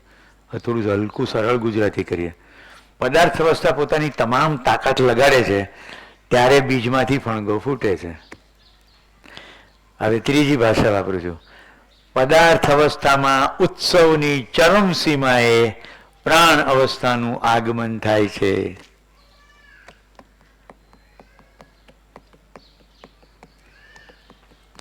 પદાર્થ અવસ્થાની ઉત્સવની ચરમસીમા. ઉત્સવિત છે પદાર્થ. કેવો ઉત્સવિત છે? માટી, એક ભેજની નિશ્ચિત માત્રા, બધા પોષક તત્વો બધા ભેગા મળીને દેન એટલે બીજની અંદર અંકુરણ, અંકુરણમાંથી વનસ્પતિ વૃક્ષ તૈયાર થઈ ગયું, એ પણ પાછું દેન. તો પદાર્થ અવસ્થા પોતાનું તમામ સત્વ તત્વ આપે છે, પ્રાણ અવસ્થા વિકસે છે. પ્રાણ અવસ્થા વિકસતી પોતાનું સત્વ તત્વ આપે છે, પદાર્થ અવસ્થા વધુ પુષ્ટ થાય છે. પ્રાણ અવસ્થાના વિકાસના ચરમ પર પ્રાણ અવસ્થા જ્યારે પરમ ઉત્સવિત થાય છે ત્યારે જીવ અવસ્થાના શરીરોનું આગમન શરૂ થાય છે. ઉત્સવની ચરમ સીમા ઉપર બહુ નજીક પહોંચીએ ત્યારે જીવ શરીરો છે અને પરમ ચરમ ઉપર માનવ શરીર છે, જે બીજું કશું જ નહીં પણ પ્રાણ કોશિકાઓનું બનેલું જ છે. પ્રાણ કોશિકાના બનેલા શરીરમાં વિવિધ અંગ ઉપાંગો છે. સાવ સાદું પ્રાણ કોશિકાનું શરીર લીલ છે, જેમાં બધી ક્રિયાઓ થઈ જાય છે, પ્રકાશ સંશ્લેષણની ખોરાક બની જાય છે. પણ વિકાસ થતા થતા પાંદડા અલગ છે, ડાળી અલગ છે, સોટી મૂળ છે, તંતુ મૂળ છે, શાખા પ્રશાખા બધું છે. આમ વિવિધ અંગ ઉપાંગો છે. મૂળનું કામ કેવળ અને કેવળ, સોટી મૂળનું કામ વૃક્ષને રક્ષણ ટેકો પૂરું પાડવાનું, ટકાવવાનું. તંતુ મૂળ બધા પોષણ કરવું, શોષવાનું. ફૂલનું કામ માખીઓ કીટકો આકર્ષીને ફલિનીકરણની ક્રિયા અને બીજ તૈયાર થઈ જાય. પછી બીજનું કામ એ ડિઝાઇન બિલકુલ પકડી રાખવી, જેથી ગમે ત્યારે બીજ વાવો ત્યારે ફરી પાછું જે તે વૃક્ષ થઈ જાય. આ જુદા જુદા અંગ ઉપાંગોનું કામ છે. જે કામ પાંદડા કરે છે તે કામ ફૂલ નથી કરતું, જે કામ ફૂલ કરે છે તે કામ ડાળી નથી કરતી. અંગ ઉપાંગ ખ્યાલ આવે છે ને? પછી જ્યારે શરીરો આવ્યા, આંખ જે કામ કરે છે તે કાન કરે છે ના? તો જો વ્યવસ્થાનું અદ્ભુત સ્વરૂપ બતાવું છું. આંખ પોતાનામાં વ્યવસ્થા અને આખા શરીરની વ્યવસ્થામાં ભાગીદારી. એટલે હું આમ જઈ રહ્યો છું, સામેથી દોડતું કોઈ પ્રાણી આવે, આંખ મને સૂચના આપે છે, ખસી જજે. આંખ પોતાનામાં વ્યવસ્થા કેવી રીતે સૂચના આપે છે? આંખની અંદર પ્રતિબિંબ પડે છે, એના રેટિનામાં જે પ્રતિબિંબ પડ્યું ત્યાં બ્રેઇન છે, દિમાગ છે, એ એનું અર્થઘટન કરીને મને પહોંચાડે છે. એકચ્યુઅલી અર્થઘટન હું જ કરું છું, પણ પ્રતિબિંબોનું સંકલન કે આમ હોય તો આમ હોય. પછી હું ખાલી મારા બ્રેઇનને સૂચના આપું છું, ખસી જા. ગઈકાલે આપણે એક એક્સરસાઇઝ કરી હતી, ખબર છે ને? ફરી કરીએ. જમણું હાથ ઉપર કરો. જો તમને એવો ભ્રમ હોય કે તમે કર્યો તો તમે શિબિરમાં ભાગ નથી લીધો, નીચે કરી દો. તમે ખાલી ઈચ્છા કરી છે, પછી બ્રેઇને બાકીનું બધું સંભાળી લીધું. કેટલો ગ્લુકોઝ મોકલવો, કયો સ્નાયુ કેટલો ખેંચવો, કયા એંગલથી હાડકું કેટલું વાળવું, આ કોઈ નિર્ણય તમે લીધો નથી. આ બધું થાય છે, તમે કેવળ ઈચ્છા કરી. રાઈટ? તો મને આંખથી સૂચના મળી, એવી જ રીતે કાનથી સૂચના મળે છે, પાંચેય ઇન્દ્રિયોથી મને સૂચના મળે છે, અને પછી હું નક્કી કરું છું. હવે કોઈને એમ થાય કે આ વાતમાં દમ નથી, સામેથી આખલો ધસી આવતો હોય તો બધા ખસી જ જાય ને? ના. સ્પેન કે એવા કોઈક દેશમાં આખલો સામેથી આવે, એની સામે ધસી જવાની આખી રમત છે. લાલ કપડું લઈને ધસી જાય, અને આખલો એકદમ નજીક આવે ને તો જગ્યા બદલીને આખલા ઉપર ચડી જવાની કોશિશ કરે. એમાં કેટલા બધા મરી જાય. બુલ ફાઇટ કે છે એને. સમજાય છે? કર્મ સ્વતંત્રતા છે. ટમેટું જોઈને મને અને રમેશભાઈને ખાવાનું મન થાય અને વિજયને એમ થાય કે આમાંથી ટોમેટો પ્યુરી બનાવી હોય તો કેવું સારું, એટલે છૂંદી નાખે. અને ડીસાનો કે હરિયાણાનો ખેડૂત કિંમત નથી મળતી એટલે ટ્રેક્ટરને છે ટમેટાને છૂંદી નાખે. અને દુનિયાના કોઈ દેશમાં ટોમેટીનો ફેસ્ટિવલ થાય છે, એકબીજાને ટમેટા મારે. ધ્યાન આવે છે ટમેટું તો ટમેટું જ છે. હું માણસ છું, મને પાસે કલ્પનાશીલતા અને કર્મ સ્વતંત્રતા છે. કર્મ સ્વતંત્રતા કેવી છે? ટમેટાને હું જાણું સમજું તો ઉપયોગ કરું, અને જાણું સમજું નહીં તો ટમેટા એકબીજાને મારીને દુરુપયોગ કરું. પ્રકૃતિમાં તો ટમેટાના સ્વરૂપમાં પોષણ ઉપલબ્ધ કરાવે છે, પણ મારો ભ્રમ ટોમેટોનો ફેસ્ટિવલ રૂપે એક પોષણક્ષમ વસ્તુને ખરાબ કરે. ગુજરાત વિદ્યુત બોર્ડ તો વીજળી બધાને મોકલે, રાઈટ? કોઈક એનાથી બત્તી ચલાવે, કોઈ પંખો ચલાવે, કોઈ ફ્રીજ ચલાવે, કોઈ વોશિંગ મશીન ચલાવે, કોઈ વીજળીની મદદથી કોમ્પ્યુટર ચલાવે, ઇન્ટરનેટની મદદથી બોમ્બ કેવી રીતે બનાવવો એ શોધી કાઢે, અને પછી બોમ્બ નાખીને એક સામટા 100-200 માર નાખે. આ સમજાય છે તમને? ધીમે ધીમે હું એ પકડાવવાની કોશિશ કરી રહ્યો છું. માણસ વસ્તુ કેવી રીતે છે અને શા માટે છે એ જો જાણે નહીં તો મહદઅંશે દુરુપયોગ જ કરશે. જાણે તો જ ઉપયોગ થાય, કારણ કે આખું અસ્તિત્વ ઉપયોગિતાથી સજેલું છે. કાલે જે ચાર્ટ દોર્યો હતો, હવે ટૂંકમાં દોરું છું ફરી એકવાર, એટલે તમારું ધ્યાન થાય. પદાર્થ અવસ્થા, પ્રાણ અવસ્થા, જીવ અવસ્થા અને માનવ એટલે જ્ઞાન અવસ્થા. પદાર્થ પોતાનું તમામ સત્વ તત્વ આપે છે ત્યારે જ પ્રાણ અવસ્થા વિકસે છે. આપણી વચ્ચે રમેશભાઈ આવી ગયા છે. ગઈકાલે એટલે પરમે મેં તમને પાછળ જોવાની જરૂર નથી, પાછળ જોવાથી રમેશભાઈ નહીં દેખાય, કારણ કે અહીંયા લેબલ નથી મારેલું કોણ રમેશભાઈ, અને હેતુપૂર્વક એમની મોજ ઓછી ના થાય એટલા માટે મેં એમને અહીંયા બોલાવ્યા પણ નથી. નહીં તો આપણે સામાન્ય સંસ્થાની પરંપરા પ્રમાણે પહેલાં મહેમાનોનું સ્વાગત કરીએ, પણ રમેશભાઈનું અમે દિલથી પહેલાં સ્વાગત કરી ચૂક્યા છીએ. સભાની સામે યોગ્ય સમય પેશ કરીશ, એટલા માટે કે તમે પછી હળી ન કરો, એમની મોજ ઓછી ના થાય. પદાર્થ પોતાનું તમામ સત્વ તત્વ આપે છે ત્યારે પ્રાણ અવસ્થા વિકસે છે. વિકસેલી પ્રાણ અવસ્થા પોતાનું સત્વ પરત આપે છે, પદાર્થ અવસ્થા પુષ્ટ થાય છે. બિલકુલ એવી જ રીતે પદાર્થ અવસ્થા જીવને પણ આપે છે, જીવ પદાર્થ અવસ્થાને પુષ્ટ કરે છે. પ્રાણ અવસ્થા પણ જીવને આપે છે, જીવ પુષ્ટ. આમ સતત કાર્યક્રમ ચાલ્યા કરે છે. આ ખાલી જોવાનું છે. હવે માણસ નામનું વિલન, ખાલી લેવાનું, આપવાની તો કોઈ વાત જ નહીં. યાદ છે ને ગઈકાલનો ચાર્ટ? કોલસો ખોદી કાઢ્યો, ક્રૂડ મેળવી લીધું, નીચેથી બધું ઊંડે ઊંડે જઈને બધા રિસોર્સિસ. અત્યારે મહેસાણામાં લાઠી લીલિયામાં ફ્લોરાઇડના પ્રશ્નો, કારણ કે ફ્લોર્સ પરના ખડકો આવે ત્યાં સુધી પાણી 1500 ફૂટે પાણી ખેંચી જાય, જ્યારે કે એટલું પાણી મબલખ માત્રામાં સતત ઉપર ઉપલબ્ધ છે.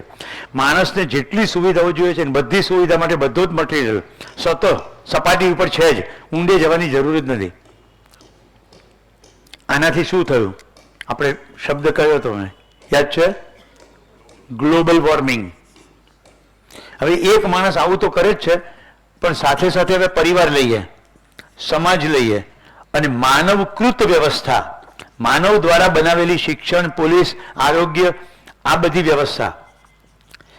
તો એક માણસ શક્ય હોય ત્યાં સુધી પરિવારમાંથી જેટલું ખેંચાય એટલું ખેંચે છે. અહીંયા કોઈને એમ થાય કે એવું અમને જોવા મળતું નથી, તો બધા પુરુષોમાં મારી વાત ધ્યાનથી સાંભળજો. ઘરમાં કોઈ એક બેન છે, મા, પત્ની, દીકરી, કોઈ પણ હોઈ શકે.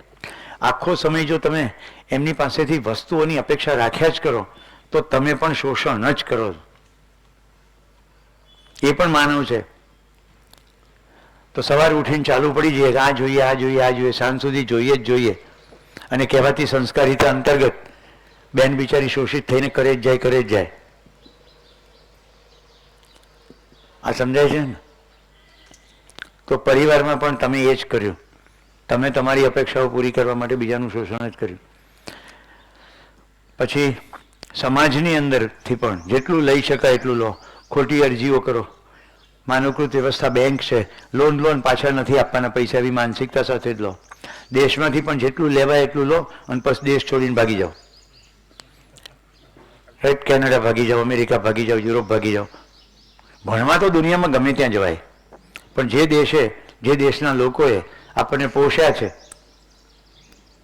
કેટલા ઓછાને આ ભાગ્ય હોય છે ભણવાનું, કેટલા ઓછાને સદભાગ્ય હોય છે સારી સંસ્થામાં ભણવાનું, રાઈટ. અને કેટલા ઓછાને એવું પરમ સદભાગ્ય હોય છે કે દુનિયામાં શ્રેષ્ઠતમ જ્યાં ભણવા મળતું હોય ત્યાં ભણવા જવાનું. તો ભણવાની ક્યાં ના છે? જિજ્ઞાસાનો કોઈ મુદ્દો છે જ નહીં. પછી શું?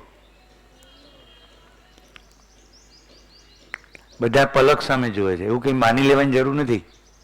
હું તો એમ કહું કે પલક આખી જિંદગી ભલે કેનેડામાં રહે, એની અંદર એ સ્પષ્ટતા હોવી જોઈએ કે હું કેનેડામાં શા માટે રહું છું. કહું તમને એવી એક કથા.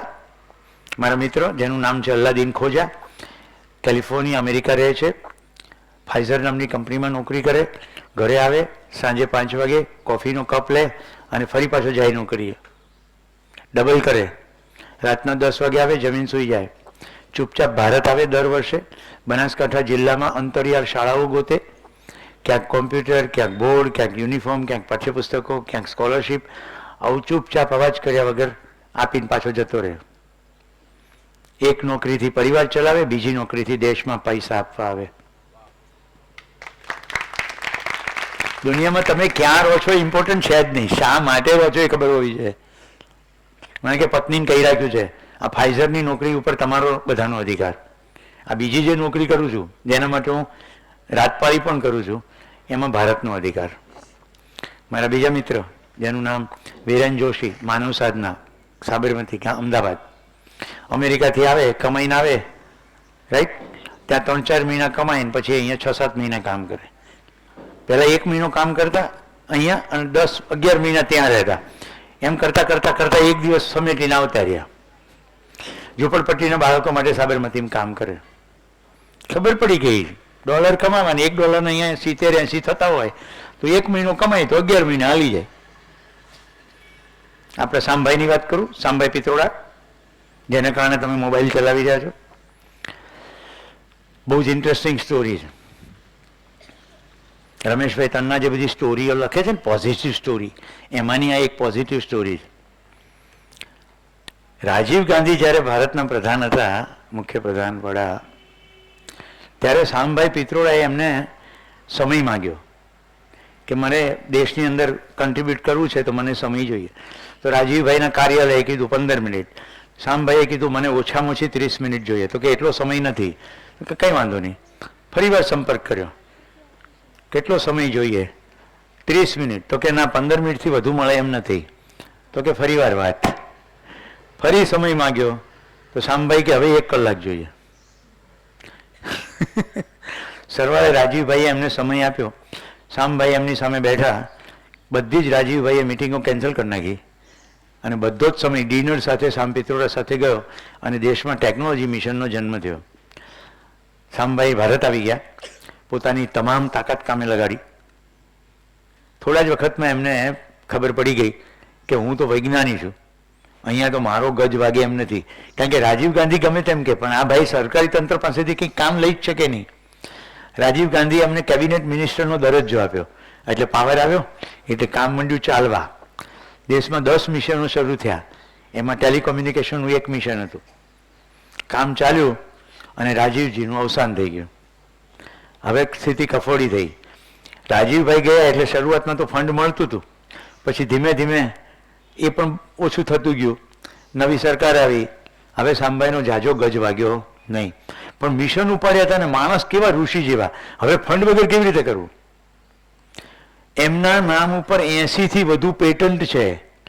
શામ પિત્રોડા પાછા અમેરિકા ગયા, ત્યાંની કોર્ટમાં કેસ ઠોક્યા કે તમે મારી પેટન્ટનો દુરુપયોગ કર્યો છે, આટલા કરોડનો દાવો. એમ કરીને દાવા અંતર્ગત પૈસા લઈ આવ્યા અને અહીંયા પાછા કામે લગાડ્યા. પોતાને જે કરવું હતું એ કરીને જ રહ્યા. અત્યારે શામભાઈ નિવૃત્ત થઈ ગયા છે, પણ પુરુષાર્થી છે તો શામભાઈને લઈ આવે. તમે ચોક્કસ એમને લાવી શકશો બાળકો સાથે બેસવા. શામ પિત્રોડા અત્યંત સરળ વ્યક્તિત્વ છે. હું મળ્યો છું, ટેકનોલોજી મિશન અંતર્ગત જ મુલાકાત થઈ હતી. તો જુઓ, કોઈ વ્યક્તિને એમ થાય કે મારે દેશની સેવા કરવી છે તો એ કરી જ શકે છે. મુદ્દો આટલો છે.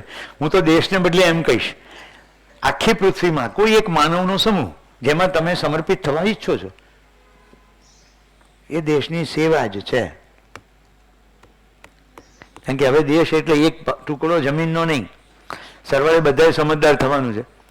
ક્રમશઃ તમે કેટલા સમજદારીના કામમાં લાગી શકો.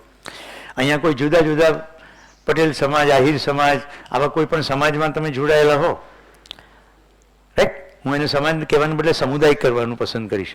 એમ કે ભાઈ સૌરાષ્ટ્ર લેવું આ પટેલ સમાજ, બોલવામાં તો એ છે પણ એ સમાજ નથી, સમુદાય છે. સમાજ તો કોને કહીએ? બધા એકબીજા સાથે જોડાયેલા હોય, કંઈ વાડા ના હોય, એને સમાજ કહેવાય. પણ તમે નક્કી કરો કે તમે આવા કોઈ સમુદાયમાં છો, જવાબદારી લો કે અમારા સમુદાયની અંદર હું આ સમજણનો પ્રારંભ કરીશ. થઈ શકે કે ના થઈ શકે? તમે આખા દેશમાં ના પહોંચી શકો. હવે જોશીભાઈને રસ પડી ગયો છે, રાઈટ, તો જોશીભાઈ એવું નક્કી કરે કે આખી જોશી કોમ્યુનિટીમાં આપણે શુદ્ધ અધ્યાત્મ પહોંચાડવું છે, જેથી કર્મકાંડનો શું મતલબ છે એ ખબર પડે. હવે તમે જોશીભાઈ મેં લગ્ન કરેલું છે, અચૂક જોઈ લેજો. તો મને તો એવું મન થાય કે તમે પણ શીખી જાઓ અને આ મધ્યસ્થ દર્શન પ્રમાણે લગ્ન કરવાની વિધિ શરૂ કરો, જેમાં પૈસા ક્યાંય છે જ નહીં અને છતાંય મોજે મોજ અને એક તૃપ્તિ. તો કર્મકાંડ તો થશે, પણ હવે કર્મકાંડ અસ્તિત્વગત થશે. તમને ખુશી, સામેવાળાને ખુશી, એટલે તૃપ્તિ. તો આવા નાના નાના સમુદાયમાં બધા કામ શરૂ કરે. આપણે આ સંસ્થામાં શિબિર કર્યો, આ એક સમુદાય છે. મેં કહ્યું ને કાલે ગુજરાતનો પહેલો શિબિર કે જેમાં આટલું બધું ફર્સ્ટ ટાઈમ હોય. તો અહીંયા કામ શરૂ થયું, બીજી સંસ્થાઓને એનો ચેપ લાગે, પોઝિટિવ ચેપ, કે આવું થયું આવું થયું, આપણે એ કરીએ. તો શિક્ષણ જગતમાં ફરક પડે. રાઈટ, બધી બહેનો ગૃહિણીઓ એવું નક્કી કરે કે 4 વાગે ટી પાર્ટી રાખો. શહેરોમાં તો બહુ હોય છે આવું, કીટી પાર્ટી રાખો, પણ ચાના માધ્યમથી વાત તો આ જ કરવી છે. હું સાંજે જ્યાં ચાલવા જાઉં છું ને, અહીંયા પાછળ એક સોસાયટી છે જેમાં કોન્ક્રીટના રોડ છે. હવે ગઈકાલે મારો ચાલવાનો 3જો દિવસ હતો. પહેલા દિવસે એ લોકોએ મારી સામે જોયું, જેમ શેરીમાંથી કોઈ પણ પસાર થતું હોય.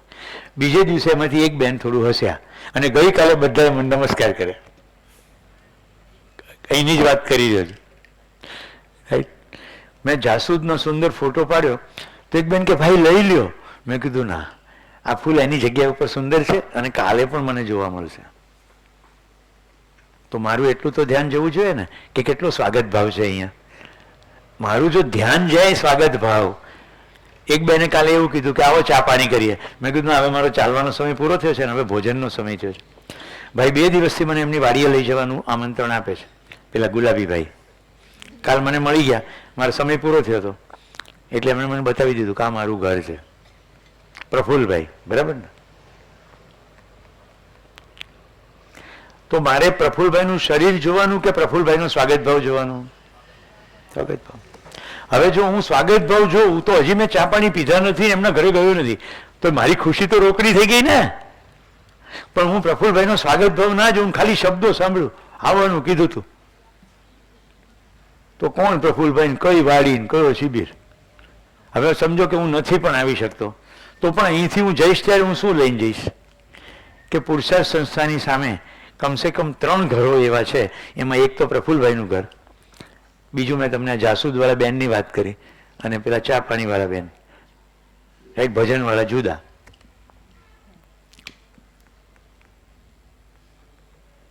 તો પુરુષાર્થના પાડોશમાં સ્વાગત ભાવ છે, એની સાથે હું જઈશ તો મારી અંદર તો સુખ રોકડું થયું કે નહીં? આંખોથી જોવાનું હોય છે એવો ભ્રમ કાઢી નાખો.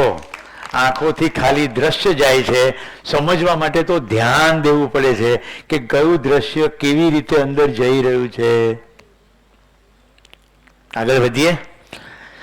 જે પરિવારની અંદર આવા માણસો હોય એ પરિવારમાં જે થાય એનું નામ છે ફેમિલી વોર્મિંગ, ગ્લોબલ વોર્મિંગ. બધું લઈ લેવું છે તો પૃથ્વીની પથારી ફરી ગઈ. વૈજ્ઞાનિકો એવું કહે છે કે જો ગ્લોબલ વોર્મિંગ વધતા વધતા એવી સ્થિતિએ પહોંચશે તો ઉત્તર ધ્રુવ ને દક્ષિણ ધ્રુવ થોડો શિફ્ટ થઈ જશે. 1 મીટર પણ જો ધ્રુવ શિફ્ટ થશે તો આખી પૃથ્વી ઉપર પ્રલય થશે. એટલે ગ્લોબલ વોર્મિંગ ખતરનાક વસ્તુ છે. પૃથ્વી ડિસઇન્ટિગ્રેટ થઈ જાય, બધું તૂટફૂટ થઈ જાય. મારું તમને એ કહેવું છે, પૃથ્વી ઉપર ગ્લોબલ વોર્મિંગથી ચુંબકત્વ ખતમ થઈ જાય તો ફેમિલીની અંદર વોર્મિંગથી ફેમિલીને જોડનારું ચુંબકત્વ ખતમ થઈ જાય કે નહીં? ખતમ થઈ જ રહ્યું છે. મારો રૂમ જુદો, મારું ટીવી જુદું, મારું ખાવાનું જુદું. My life my rule. ઘણી યુવા પેઢીના લોકો પોતાના વોટ્સએપ સ્ટેટસમાં લખે છે યોલો. યોલો એટલે યુ ઓનલી લીવ વન્સ. તમારે ખાલી એક જ વાર જીવવાનું છે. એટલે માય લાઈફ માય રૂલ. હવે આ ગલબાઓને ખબર છે એક પણ રૂલ બનાવવાની તાકાત નથી માણસમાં. પ્રકૃતિમાં બધા રૂલ બનેલા છે, એને ફોલો કરો. આ માય લાઈફ માય રૂલ વાળાને છે ને ધાબે લઈ જવાય અને એને કહેવાય કે હવે હવામાં ચાલ. My rule is walking in air. બતાડે તારો રૂલ. એક રૂલ બનાવી શકાય એમ નથી. અને આ મોટું કન્ફ્યુઝન છે. You only leave once. શું ભગતસિંહ મરી ગયા? વિવેકાનંદ ગુજરી ગયા? શંકરાચાર્ય ખતમ થઈ ગયા? રવિશંકર મહારાજ નથી? ગાંધીજી નથી? આ કોઈ મરી શકે નહીં. શરીર ખતમ થઈ ગયું. ગાંધીજી તો છે જ. આ સભામાં અત્યારે સોક્રેટિસ પણ મોજૂદ છે.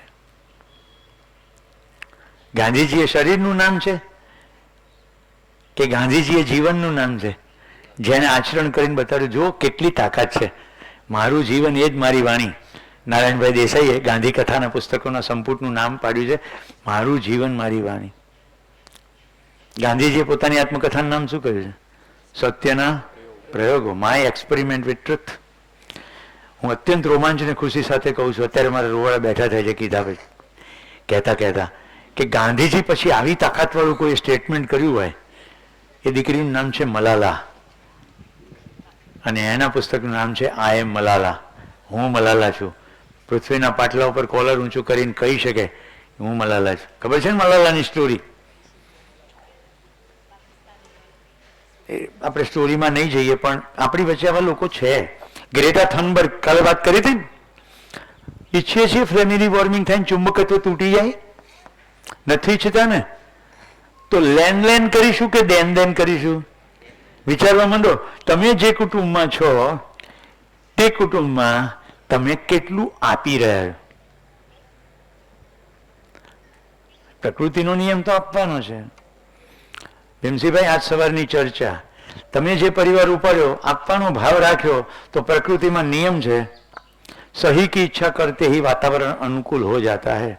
આપવાનું શરૂ કરો એટલે બધો પ્રવાહ આપણી તરફ જ આવે. કેમ કે તમે આપો છો તો પ્રકૃતિ વળતું આપે જ છે. લાલભાઈ, મિતેશભાઈ, હું રડી પડતો હતો. બધું સરસ થાય ને આમ ભગવાન પ્રત્યે કૃતજ્ઞતાથી. હું એવું કહેતો કે હું બહુ લાડકો દીકરો છું, મારા માટે રેડ કાર્પેટ પાથરે છે ભગવાન. વિચાર કરો, કોર્પોરેટમાં કામ કરવું, કઈસો એક પણ ખોટો આવવો જોઈએ નહીં. ઓફિસ નહીં, વિઝિટિંગ કાર્ડ નહીં, વેબસાઇટ નહીં. આ પલક કહી શકશે અત્યારના સમયમાં વેબસાઇટ ના હોય તો એ કામ મલ્ટીનેશનલ કંપનીઓ સુધી વિસ્તર્યું. કેમ? નક્કી કરી નાખ્યું. કોઈ મેનિપ્યુલેશન નહીં, કોઈ છેતરપિંડી નહીં, સીધી સટ વાત. તાલીમ આપીશ, આ રીતે આપીશ, આ મારી સિસ્ટમ છે. કદી મોડો પડીશ નહીં, નાગડદાઈ કરીશ નહીં. જે કહ્યું છે એનાથી વિશેષ આપીશ, ઓછું નહીં કરું. એક દિવસ અંદરથી સ્ફૂર્ણા થઈ ગઈ. જોશીજી, શ્રી સવા. સવા એટલે 25%. ચોપડો થાય ને સારું, ચોપડા પૂજનમાં શું લખે? શ્રી સવા. મને અંદર સ્ફૂર્ણા થઈ ગઈ. 1 રૂપિયો નાખ્યો હોય તો ₹1.25 થાય એવું તો નહીં જ કહેવાનું હોય. મારી સવાઈ ખુશી છે આ વર્ષે. મારા મિત્રો સવાયા થયા. મારા માટે 25% સ્વાગત ભાવ બધે વધ્યો. 25% વૃદ્ધિ છે નહીં. બેંકના બેલેન્સમાં 25% વૃદ્ધિ કે જિંદગીમાં વૃદ્ધિ? ત્યારથી શીખવા માંડ્યો કોર્પોરેટમાં કે 25% સંતોષ આ વર્ષે વધ્યો, 25% ગ્રાહકો વધ્યા કે ખાલી 25% નફો વધ્યો?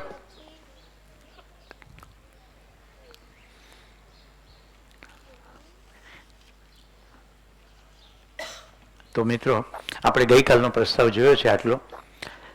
હવે આનાથી આગળ ચાલીએ. મને જે કંઈ પ્રશ્નો મળ્યા એમાં એક તો અવસ્થાવાળો પ્રશ્ન હતો, વચ્ચે વિજયે પણ પૂછ્યું હતું. એ 4 અવસ્થામાં વાયરસ કઈ અવસ્થામાં હોય? કીટક, પ્રાણ અવસ્થાની હજી અવિકસિત એકમ. આપણી ગાયને વાઘ ખાવા આવે ત્યારે તેનું રક્ષણ કેમ કરવું? વાઘને હેન્ડલ કરતા આવડવો જોઈએ. વાઘ તો તમારી ભાષા તો સમજશે નહીં. હે વાઘ, તું ગાયને ખાઈશ નહીં. પહેલાં તો વિચારો કે કઈ ગાયનું રક્ષણ કરવાનું છે. જંગલની અંદર વાઘ ગાયને ખાશે જ, જંગલી ગાયોને, એ એનો ખોરાક છે. તમારા સ્વાર્થવશ તમે ગાયને પાળી છે, રાઈટ? અને વાઘ જંગલથી નજીકમાં અથવા તમારું ગામ નજીકમાં છે એટલે વાઘ કે સિંહ ખાવા આવે છે. તો તમને આવડવું હોવું જોઈએ. કોઈ કરતું નથી તો થાય છે કેવી રીતે? હા, આ આપણે આજે સાંજે જોઈશું અથવા આવતીકાલે સવારે જોઈશું. મિત્રો, તમને કહી દઉં, ભૂત, પ્રેત, દેવી, દેવતા, રાક્ષસ, ચુડેલ, ઈશ્વર, ભગવાન, પરમાત્મા, આ બધું આવી જશે. કશું છોડીશું નહીં. જીવન વિદ્યા શિબિરમાં એક પણ પ્રશ્ન બચતો નથી. જવાબ બધાને મળી જ જાય છે. એ જવાબ ઉપર ચાલવાનું હોય છે, એટલે ચિંતા કરશો નહીં, લઈ લઈશું. પ્રાણ અને જીવ અવસ્થા કઈ રીતે અલગ સમજાવ્યું મેં, આજે ફરી રિપીટ કરી દઉં. પ્રાણ કોશિકા છે એક કોષ.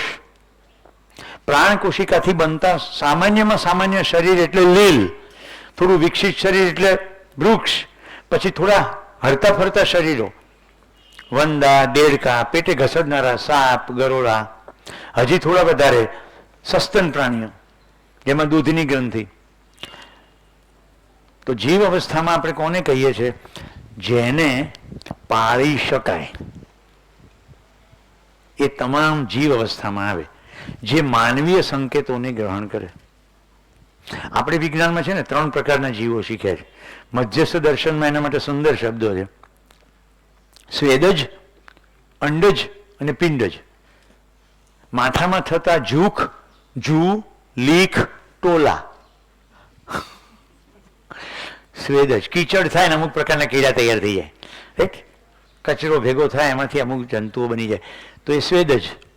ઈંડામાંથી બને એ બધા અંડજ, રાઈટ? ઈંડા, પછી ઈયળ, પછી કોશેટો, પછી માખી, પતંગિયા, ફૂદા. આ તો બધાને ખબર છે ને.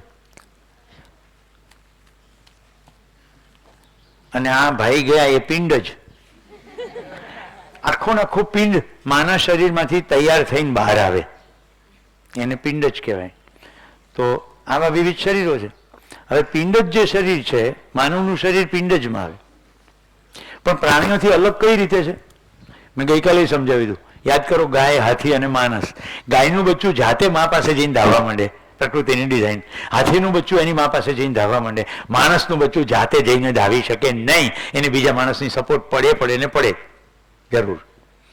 એટલે માણસનું બચ્ચું જન્મે ત્યાંથી મરે ત્યાં સુધી બીજાના સહયોગ વગર જીવી શકે નહીં. ખાલી આટલું ધ્યાન દે તોય ખબર પડે કે જીવાય કેવી રીતે. કોઈ કે તો નાળ કાપવી પડે, બેર મિનિમમમાં બેર મિનિમમ, ઓછામાં ઓછું એની માં એની નાળ કાપે. ઓકે, પછી એ માએ ધવડાવવા માટે પોતાની છાતી પાસે લઈ આવવું પડે. બાળક પોતે પહોંચી શકે નહીં, તો બીજાના સહયોગ વગર છે જ નહીં. આવી જો ખબર પડે ને તો આખી જિંદગી લેન ના થાય, દેન જ થાય. કોઈ કે મને દૂધ દીધું, કોઈ કે મને કપડાં દીધા, કોઈ કે મારું રક્ષણ કર્યું, ત્યારે હું અહીંયા પહોંચ્યો.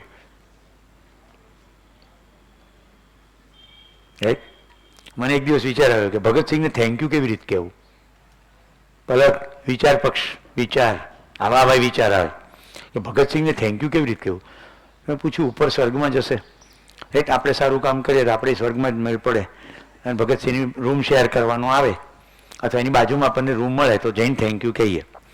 તો પછી બીજો વિચાર આવે કે હજી મરવાની ઉતાવળ તો છે નહીં, રાઈટ? હજી તો ઘણું હિમાલય ખૂંદવાનું બાકી છે. હજી તો અરવલ્લીના પહાડો પૂરા ખૂંદ્યા નથી, હજી બાકી છે. તો અંદરથી જ જવાબ આવ્યો કે ભગતસિંહ દેશ માટે મર્યા, આપણે દેશ માટે જીવવું. સમજાય છે? દેશ માટે જીવવું. આપણી પાસે જે કુશળતાઓ છે એને કેમ કરીને બધાના સુખમાં અભિવૃદ્ધિ થાય એના માટે વાપરવી નહીં? સિમ્પલ. અઘરું છે? જરાય અઘરું નથી. જેને જેને આવી ખબર પડે છે ને એમાંથી પણ ઉદ્યોગો થાય છે. એક બેન પોતાના ઘરે બેઠા હતા, એની સોસાયટીમાંથી એક બીજા બેન આવ્યા કે મારો પતિ મરી ગયો, બાળકો છે, હવે આગળ શું કરવું, મૂંઝવાઈ છું. તે પેલા બેન કે તને અથાણા પાપડ આવું કંઈ બનાવતા આવડે છે? કે હા. તું બનાવીને મને આપે તો મારું જે સર્કલ છે એમાં વેચી આપીશ. એ જે બેન હતા ને એનું નામ લીલાવતીબેન પોપટ. એમાંથી જે સંસ્થા જન્મી એનું નામ લિજ્જત પાપડ મહિલા ગૃહ ઉદ્યોગ. આખી દુનિયામાં કોઈ પાપડની કંપની એને બીટ કરી શકતી નથી. પાપડની કંપનીઓ ઘણી, પણ લિજ્જતના લેવલે ના પહોંચી શકે, કારણ કે કોઈ માલિક નહીં, સહકારી સંસ્થા. દુનિયાભરમાં અમૂલ જેવી એક પણ સંસ્થા એ લેવલની નથી, ક્યાંય કોઈ માલિક નથી. રાઈટ. આણંદ જિલ્લા દૂધ સહકારી મંડળીમાંથી આ અમૂલ બન્યું. તમને ખબર છે કેટલું કાઠું કાઢ્યું છે? સ્વિટ્ઝરલેન્ડમાં જઈને અમૂલ ત્યાંની ગાયોને દોઈને ચીઝ બનાવીને ત્યાંના લોકોને ખવડાવે છે. કોઈ માલિક નહીં, સહકાર.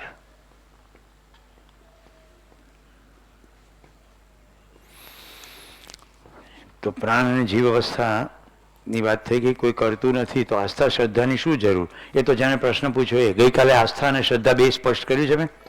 માન્યા વગર કરે જઈએ એને આસ્થા કહેવાય. બાપાએ કીધું, કોઈ ગુરુએ કીધું, કોઈ સાધુએ કીધું, કોઈ ચોપડાએ કીધું, માન્યું, તપાસ્યું નહીં, આસ્થા. આમ રસ્તે જતા જતા દેરી આવે સલામ મારીએ, આસ્થા. હું આબુ જતો હતો, પેલો ડ્રાઈવર ઊભી રાખીને કે ગુરુ શિખર જતા ઊભા રહો. એક છાપાની કોથળીમાં કશુંક લઈ ગયો. મેં પાછળ મેં શું કર્યું? તો કે એમાં દારૂ હતો, અહીંયા ભૈરવ છે, એને ધરાવીને જ પછી ઉપર જવાય. આસ્થા. ઉપર ગુરુ શિખર જવું હોય તો ટેક્સીવાળા બધા ત્યાં દારૂની બાટલી ધરાવે. આસ્થા. માન્યું. શ્રદ્ધા કોને કહેવાય? શ્રેષ્ઠતા તરફ ગતિત થવાનો ભાવ, એટલે શ્રદ્ધા. રામમાં શ્રદ્ધા છે તો રામની કઈ શ્રેષ્ઠતા મને સ્પર્શે છે એવું હું કરું છું કઈ જિંદગીમાં, તો શ્રદ્ધા. અને અંધશ્રદ્ધા જેવું કશું હોતું નથી. કાં તો આસ્થા છે અને કાં તો શ્રદ્ધા છે. શ્રદ્ધા હોય તો અંધ કેવી રીતે હોય? શ્રેષ્ઠતા દેખાય છે તો શ્રદ્ધા છે, એટલે અંધશ્રદ્ધા શબ્દ વપરાય છે પણ એનો કંઈ બહુ મતલબ નથી. તો કેવી રીતે થાય છે એ આપણે આવતીકાલે જોવાના છીએ. એટલે તમને દેવી દેવતા ઈશ્વરની ખબર પડી જશે. સૂતા સમયે જે વિચાર સપનું આવે તેમાં કોઈ એવું સ્વપ્ન આવે કે ક્યારેક ઊંચેથી પડી નીચે એ રીતે પછડાય તો મૃત્યુ ચોક્કસ છે, તો પછડતાની સાથે જ કેમ આંખ ખુલી જાય અથવા સપનું બદલાઈ કેમ જાય? મેં કાલે સમજાવ્યું હતું. સપનું એ બીજું કશું જ નથી, આંખો બંધ છે અને વિચારની પ્રક્રિયા ચાલી રહી છે. રાઈટ. ચલો દિવસે બધાને સપનું જોતા શીખવાડું. આંખો બધાની ખુલ્લી છે, સપનું બતાડું છું. રાઈટ. આપણે બધા અહીંયાથી 10 બસો ભરીને ઉપડ્યા. રાઈટ. તમારું નામ શું બેન? તમારું નામ? નિમિષા. નિમિષાબેન કહે છે સુરેશભાઈ આ 10 બસો ભરીને આપણે ઉપડ્યા છીએ, આપણે કશું ખાવાનું લીધું નથી, તો આપણે શું કરશું? તો હું નિમિષાબેનને કહું છું, નિમિષાબેન કયા જમાનાની વાત કરો છો? આપણે તો આખે રસ્તે જમવાનું છે. આપણે અહીંયાથી રાજકોટ ઊભા રહીશું ને ત્યાં નાસ્તો કરીશું. રાજકોટ ઊભી રહી, જે ઘરો આવ્યા બધાને કીધું, બધા એક બે બધા ઘરોમાં પહોંચી જાઓ. ઘરોમાં જઈને બારણા ખખડાવ્યા. સામેવાળી વ્યક્તિ કહે છે આવો આવો. રાઈટ. આખું ઘર ઉત્સવી જ છે. તમને પૂછે છે ઘરમાં રોટલી છે, રોટલા છે, બીજું કંઈ બનાવવું સમય હોય તો બનાવી દઈએ. કોઈ પૂછતું નથી તમે ક્યાંથી આવે ને તમારું નામ શું છે. નાસ્તા ઉપર પરિચય શરૂ થાય છે કે ભાણવડથી નીકળ્યા છીએ. આમ તમારી યાત્રા ચાલે છે. પછી તમે લાંબી યાત્રા કરી સાંજે પહોંચો છો. સાંજે વાળું કરતા જેના ઘરે બેઠા છો ને તમે અંદર અંદર ઠઠ્ઠા મશ્કરી કરો છો. આપણા વડવા કેટલા મૂર્ખા હતા, આને લાહોર કહેતા હતા. એક સમયમાં આ જગ્યા એકબીજાની દુશ્મન હતી. આવું યાદ કરો છો તમે. સમજાય છે? હું તમને સ્વપ્ન બતાવી રહ્યો છું. There is no Bharat, no Pakistan, no border, સમગ્ર માનવ સમુદાય એક. આવું સ્વપ્ન આવવું જોઈએ તો કંઈક ફેર પડે. બોર્ડર ઉપર સામસામે બંદૂક તાકીને બેઠેલા છીએ. આટલું ને આટલું ફંડ શિક્ષણમાં અને આરોગ્યમાં જાય તો શું થાય? આપણો નાનો ભાઈ ઉંબાડિયા કરે છે, સમજાવવું પડશે. ચાલે છે પ્રયત્નો, પણ આખી પ્રજા એક થઈ જાય કેવી મજા પડે. હું ઓલેન્ડમાં ભણતો, હું મોનિટર એટલે અહીંયા સેક્રેટરી કહે છે ને, કલ્ચરલ પ્રોગ્રામની બધી જવાબદારી મેં ઉપાડેલી. તો સાર્ક દેશોનો એક કાર્યક્રમ અમે ડિઝાઇન કર્યો. પાકિસ્તાન એમાં આવે, પાકિસ્તાનના વિદ્યાર્થીઓ પણ હતા. હવે હું આયોજક હતો એટલે મેં કીધું ભાઈ તમારી આઈટમ કઈ કઈ છે મને કહી દો એટલે આખી સિક્વન્સ સેટ કરીએ. એ પાકિસ્તાનના લોકોને જે પણ હતા એમાંનો એક ભાઈ હતો ને એને મનમાં હજી દુશ્મનાવટ જેવું હતું. એટલે એણે મને શું કીધું, હું મિનિટ કહીશ, આઈટમ નહીં કહું. મેં કીધું કેમ ભાઈ? કે તમે અમારી આઈટમ જાણી જાઓ તો તમે અમારી કરતાં વધારે સારું કરો. મેં કીધું સારું. આખી સિક્વન્સ બની, બધાની આઈટમના નામ લખાયા, ડાન્સ છે કે કોમેડી છે કે શું છે. એ લોકોનું ખાલી આટલું લખાયું કે ભાઈ 20 મિનિટ પાકિસ્તાન. સ્કેડ્યુલ બની ગયું. ભારતના રાજદૂત, પાકિસ્તાનના રાજદૂત આ બધા સભાની અંદર હતા અને કાર્યક્રમ મેં શરૂ કર્યો. એમની આઈટમ જ્યારે આવી એની પછી જ અમારી આઈટમ હતી. હવે એમની જે આઈટમ હતી એ ગાયન સંભળાવું છું એટલે તમને ખબર પડશે કે ભારત અને પાકિસ્તાન બે ભાઈઓ જ છે. मैंने तुम्हारी गागर से कभी पानी पिया था याद है. મનમાં પડઘાય છે. આશા ભર્યા રે અમે આવ્યા ને મારે વાલે રમાડ્યા રાસ રે આવેલ આશા ભર્યા. આપણી જેવો જ ગરબો ખાલી હિન્દીમાં, એ જ સ્વરો, એ જ મીઠાશ. છે દુશ્મન? કોઈ દુશ્મન નથી. એક લીટી ખેંચી દેવાથી દુશ્મનાવટ થતી નથી. પણ જો રાજકારણીઓ ભેગા થઈને કે દુશ્મન એટલે પછી બધા પ્રજા માને અને કેટલી હદે માને. પાકિસ્તાન હારે તો આખા દેશનું પર્યાવરણ બગડી જાય એટલા ફટાકડા ફૂટે છે. આપણે કેટલી મૂર્ખાઈ કરીએ છીએ. મારો નાનો ભાઈ હારે તો હું જ હારું છું, પણ મારો નાનો ભાઈ જીતે તો હું જીતું છું. એ પછી મારો નાનો ભાઈ ઓસ્ટ્રેલિયા સામે જીતે તો હું જીતું છું અને ન્યૂઝીલેન્ડ સામે જીતે તોય હું જીતું છું. આવું થાય માનસિકતામાં તો ફેર પડે. ભારતની ટીમ પાકિસ્તાન રમવા જાય ને તો ભારતમાં પાછા આવવાની એને તકલીફ પડે. એમને એવું રમવું પડે ગમે તેમ કરીને હરાવવાનું. આવું થઈ રહ્યું છે કે નથી થઈ રહ્યું? હા કે ના? સમજાય છે? મેં રોતા લોકોને જોયા છે બોર્ડર ઉપર, વાઘા બોર્ડર. હું જ્યારે જોવા ગયો ને ત્યારે મોબાઈલ નહોતા. અત્યારે તો બધું સરળ થઈ ગયું. લોખંડની તારની આ બાજુ ભારત, પેલી બાજુ પાકિસ્તાન. બોર્ડર ઉપર તો બધી સેરેમની પણ થાય, પણ થોડા બોર્ડરથી આગળ જતા રહો તો જે તારની વાળ આગળ લાંબી જાય ત્યાં હું ઊભો છું. અહીંથી ગમે એટલી રાડો પાડે ત્યાં સંભળાય નહીં. છતાંય અહીંના લોકો બોલે, અહીંયા રોવે ને પેલાય રોવે સામે. એક લીટી દોરવાથી ભાગલા પડી ગયા. અડધું કુટુંબ અહીંયા રહી ગયું, અડધું કુટુંબ ત્યાં. કેટલાને વાત હૃદયને સ્પર્શે છે. તો હવે બધી બોર્ડર તોડી નાખતો કિસ્સો કહું છું. ડીસા ડૉક્ટર અસનાની ભાગલા પડ્યા. ડૉક્ટર કિશોરભાઈ અસનાનીનો ભાઈ રહી ગયો નાનો પાકિસ્તાનમાં. હિજરતની અંતર્ગત માતાજી પિતાજી બધા આવી ગયા ભારતમાં. કુટુંબ તૂટી ગયું. પછી બધું સેટલ થયું તો માતાજી વારંવાર વિઝા લઈને પાકિસ્તાન જાય ને નાના દીકરા ત્યાં રહે. પણ કિશોરભાઈને માએ એવું વચન લઈ લીધું કે ક્યારેક મારું શરીર શાંત થઈ જાય તો મોટો દીકરો તું છે એટલે અગ્નિ સંસ્કાર તું કરીશ. બન્યું એવું કે માતાજી પાકિસ્તાન હતા અને શરીર શાંત થઈ ગયું. કિશોરભાઈ તરત ને તરત ડીસાથી ઉપડ્યા દિલ્હી. દિલ્હી જઈને પાકિસ્તાનના એમ્બસીમાં વિઝા માટે અરજી કરી તો પાકિસ્તાનના અધિકારીએ એમની સામે તુચ્છતાઈ ભરો વ્યવહાર કર્યો અને એવું બોલ્યા કે તમને અક્કલ નથી, વિઝા માટે 2 મહિના પહેલાં આવવું પડે. કિશોરભાઈ શક્ય એટલી નમ્રતાથી કહ્યું પણ પેલો તુમાખી વેર જ વર્ત્યો. પછી કિશોરભાઈની અંદર સિંહ જાગ્યો. એણે કહ્યું કે હું એક ભારતનો નાગરિક છું એટલે વિઝા માંગવા આવ્યો, બાકી રહું છું ડીસા. બોર્ડર નજીક જ છે અને ક્રોસ થાય જ છે. તમને કદાચ ખબર હોય કે ના ખબર હોય, આવું બધું ચાલી રહ્યું છે. થરાદ વાવ પાસેથી પાકિસ્તાનની બોર્ડર છે. તારાથી થાય ને ઉખાડી લેજે, કાલે મારી માનો અગ્નિ સંસ્કાર હું પાકિસ્તાનમાં જઈને કરીશ.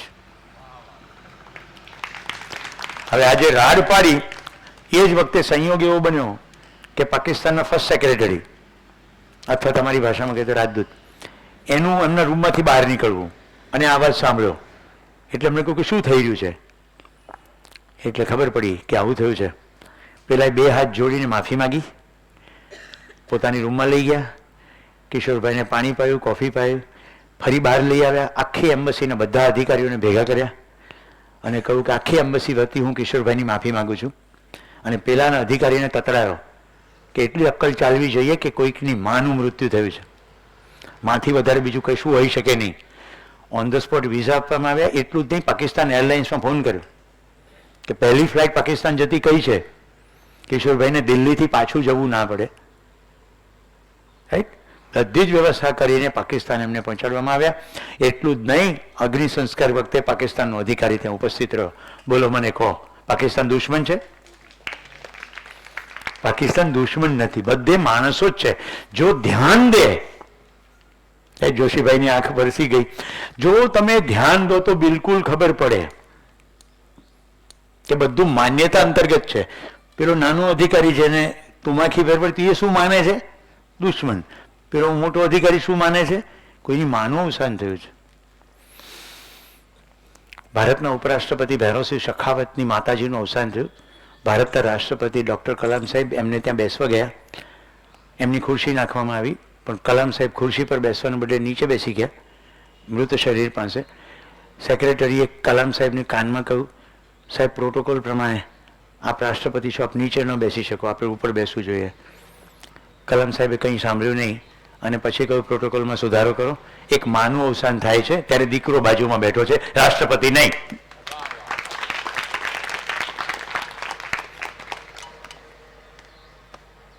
મને આ શિક્ષણ સંસ્થામાં ગૌરવ સાથે કહેવું છે, આ શિક્ષક હતા જે છેલ્લી ક્ષણ સુધી શીખવવાનું કામ કરતા રહ્યા. સમજાય છે?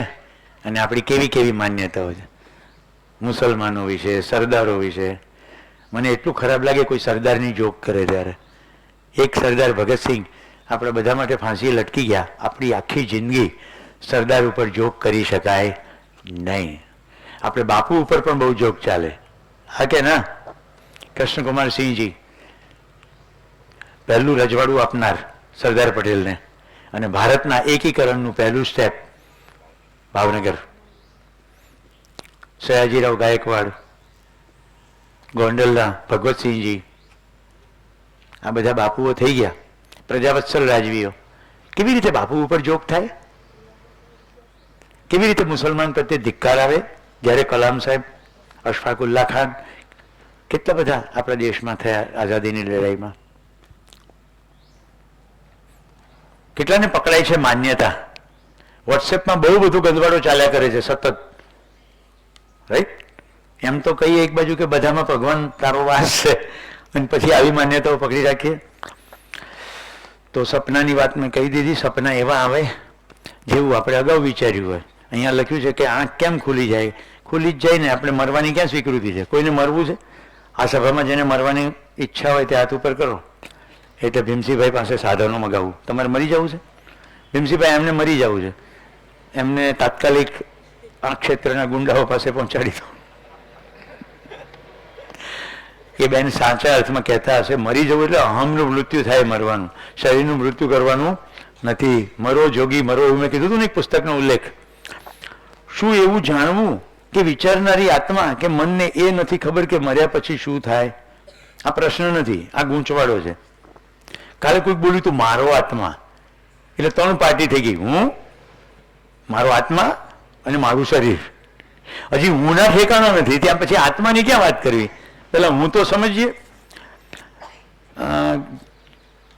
જીવનમાં ઘણા સારા કાર્યો કર્યા છે, છતાં સાથે દુઃખદ ઘટનાઓ ઘટતી જ રહે. તો શું એ મારા પૂર્વજન્મના કર્મ છે? ના. જીવ અવસ્થા અને પ્રાણ અવસ્થા બંને અલગ કેમ છે? લેવાઈ ગયું. લાગણીશીલ પ્રાણી. ઓકે, હવે આ કર્મનું નીકળ્યું છે. અત્યારે કર્મની વાત કરી દઉં છું, ધ્યાનથી સાંભળજો. આપણી પાસે કર્મના ફળ મળે છે એવા ઘણા બધા સિદ્ધાંતો ગીતાજી અને અન્ય પુસ્તકના આધારે છે, જે આપણે લગભગ માની લઈએ છીએ. તો પહેલાં એ સમજવું પડશે કે શું આપણે બધા એકબીજા સાથે કનેક્ટેડ છીએ કે નહીં. આ ના સમજાય ત્યાં સુધી આગળ કર્મનો કોઈ સિદ્ધાંત નહીં સમજાય. આપણે બધા એકબીજા સાથે કનેક્ટેડ છીએ કે નહીં? છીએ. એક બે નહીં, આખી પૃથ્વીનો તમામ માનવ સમુદાય કોઈકે મોબાઈલ શોધ્યો, એમાં ઘણાને છૂટાછેડા થઈ ગયા. કારણ કે મોબાઈલ શોધનાર બેઠો છે, જેના હાથમાં મોબાઈલ આવ્યો એને એનો દુરુપયોગ કર્યો. કોઈકે રસાયણ વિજ્ઞાન શોધ્યું, ઓપનહાઇમરે બોમ્બ ફોડ્યા, નાગાસાકી, હિરોશીમા. આમ આપણે બધા એકબીજા સાથે કનેક્ટેડ છીએ. એકબીજાના કર્મોની બધાની ઉપર સામુદાયિક અસર છે. કોઈ એકના કર્મની એને એકલાને અસર થાય એવો સ્ટ્રોંગ કમ્પાર્ટમેન્ટ ક્યાંય દેખાતો નથી. તો હું કર્મ કરું, હું એવા ડબ્બામાં પેક છું કે મારા કર્મનું ફળ આ ડબ્બાની અંદર મને મળી જશે.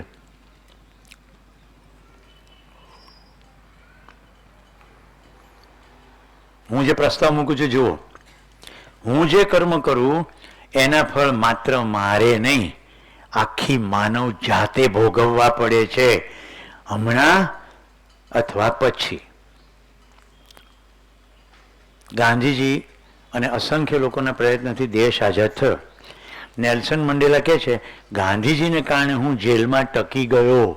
28 વર્ષ જેલવાસ, એમાં 13 વર્ષ સોલિટરી કન્ડિશન, એકાંતવાસ. ગાંધીજીને કારણે હું ટકી ગયો. ગાંધીજીને મળ્યા નહોતા, કારણ કે સમયમાં નહોતા, પણ પુસ્તક. તો ગાંધીજી તો કરીને જતા રહ્યા એમનું કામ. પોલેન્ડ, લેચ વાલેસા, બર્મા, આંગ સુ કી. ખ્યાલ આવે છે? કોઈ એકે કરેલું કર્મ એ જ સમય નહીં, સમયાંતરે એના ઇમ્પેક્ટ આખી માનવ જાત ઉપર પડ્યા જ કરે છે. આવું છે કે નહીં, હું પ્રસ્તાવ મૂકી રહ્યો છું તમને. ઓકે, ભીમસિંહભાઈએ એક નાનકડું કર્મ કર્યું કે આને યુટ્યુબ લાઈવ કરો. અત્યારે જર્મનીમાં સુરેશભાઈ જોઈ રહ્યા છે, કેનેડામાં હર્ષ પ્રજાપતિ જોઈ રહ્યા છે. મતલબ કે એમને ઊંઘવાનો સમય છે, તો ભીમસિંહભાઈને ખબર જ નથી કે અહીંયા નિર્ણય લેતાની સાથે કોઈકની ઊંઘ જવાની છે, ડિસ્ટર્બ થવાની છે. આ તો મેં ઉદાહરણ આપ્યું એટલે. બાકી એવું કેટલું થતું હશે? અહીંયાથી જેટલું પણ લાઈવ થઈ રહ્યું છે, કોઈકની જિંદગીમાં પોઝિટિવ પરિવર્તન પણ આવતું હશે, કોઈકના ઘરમાં વિદ્રોહી થતો હશે. અમે કામ સોંપીએ છીએ તો કંઈ કરતા નથી, અને કોણ જાણે શિબિરમાં હું ભારી ગયા છો તે રાતની રાત ઉજાગરો કરીને શિબિર એટેન્ડ કરો. અમે કહીએ તે કઈ રજા લેતા નથી. તમે ભાડવડ ન જઈએ ક્યાં તો આખો દિવસ ઘરમાં બેસીને ટીવી જોયા કરો છો. એવું થતું હશે, નહીં થતું હોય?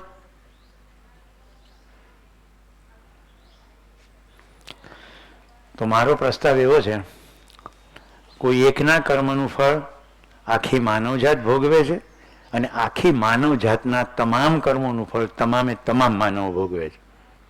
એટલે બધાએ સમજદાર થવું પડે, અને બધા સમજપૂર્વક કર્મ કરે તો અને તો જ આખી માનવજાત સુખી થાય. નહીં તો છૂટમૂટ કર્મો જુદી જુદી જગ્યાએ થયા કરે, એના બધાની ઉપર ઇમ્પેક્ટ આવ્યા જ કરે. કોઈ કે બસ શોધી, બસનો અકસ્માત થયો હિમાચલ પ્રદેશમાં, બસ નીચે ગબડી ગઈ. પછી આપણે શું કહીએ ખબર? એને એનું મોત ખેંચી ગયું. બોલવામાં શું જાય? અરે ક્યાં મોત ખેંચી ગયું? પ્રવાસે જવાનો નિર્ણય એમને લીધો હતો, પછી તો બધા સંયોગ છે. તો સંયોગ વશાત જે ઘટનાઓ ઘટે છે એને આપણે કર્મ સાથે સાંકળી દઈએ છીએ.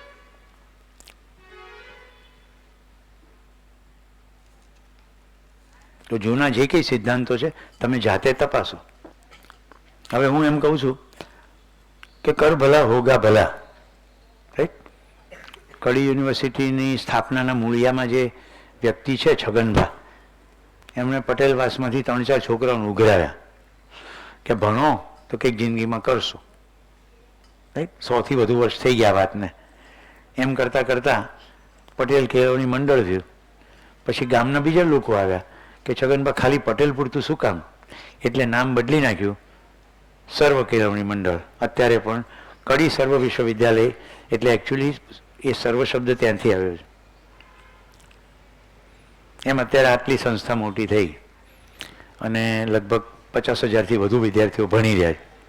મતલબ કે છગનભા તો 100 વર્ષ પહેલાં જતા રહ્યા, પણ એમણે જે કર્મ કર્યું એના ફળ અત્યારે પણ ઘણા વિદ્યાર્થીઓ શિક્ષણ રૂપે તો મેળવી રહ્યા છે. અને મેં અત્યારે વાત કરી એટલે તમને છગનભા પ્રત્યે સદભાવ થયો. ભવિષ્યમાં તે તમારે કડી જવાનું થાય અને આ ઘટના યાદ રહેશે તો તમને એમ થાય ચાલો જોઈએ તો ખરા. રાઈટ. હવે તમે ત્યાં જાઓ ને ત્યાંની કેન્ટીનમાં જઈને સમોસા ખાઓ તો કેન્ટીન ચલાવનારને થોડો પ્રોફિટ થાય કે નહીં? તો અહીંયા હું કંઈ પણ વાત કરું છું એનો ફળ ગમે ત્યારે તો મળે જ છે. તો કર ભલા હોગા ભલાના સંદર્ભ શું છે? તમે જે ક્ષણે કંઈ પણ ભલાઈનું કામ કરો છો તે જ ક્ષણે તમારી અંદર ભાવની કઈ સ્થિતિનું નિર્માણ થાય? હવે મારી જેવી ભાવની સ્થિતિનું નિર્માણ થશે, મારી જેવી જોવાની દ્રષ્ટિ વિકસશે, એવા જ માણસો મારી જિંદગીની અંદર હું ખેંચી લાવીશ.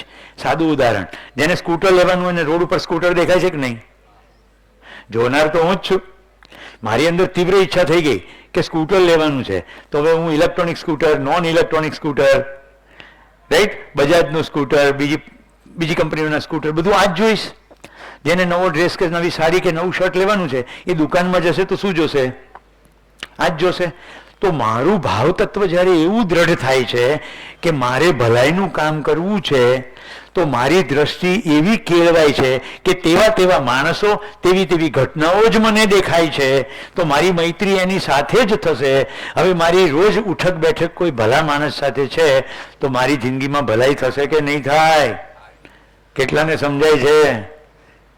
તો આ આપણા કર્મના ફળ હમણાં ને હમણાં અહીંયા જ મળી જાય. હવે કોઈને એમ થાય કે તો પછી જન્મનું શું? તો હવે આપણે મધ્યસ્થ દર્શનની રોશનીમાં જોઈએ છે શું ચાલે છે. તમે આજે શિબિરમાં કાકા એટલા માટે બેઠા છો કે પાછલા 4 દિવસમાં તમે નિષ્કર્ષ કાઢ્યો કે આ શિબિરમાં બેસવા જેવું છે, હા કે ના? એક્ઝેક્ટ ગયા વર્ષે આજની તારીખે તમે સવારમાં શું નાસ્તો કર્યો તો તે તમને યાદ છે?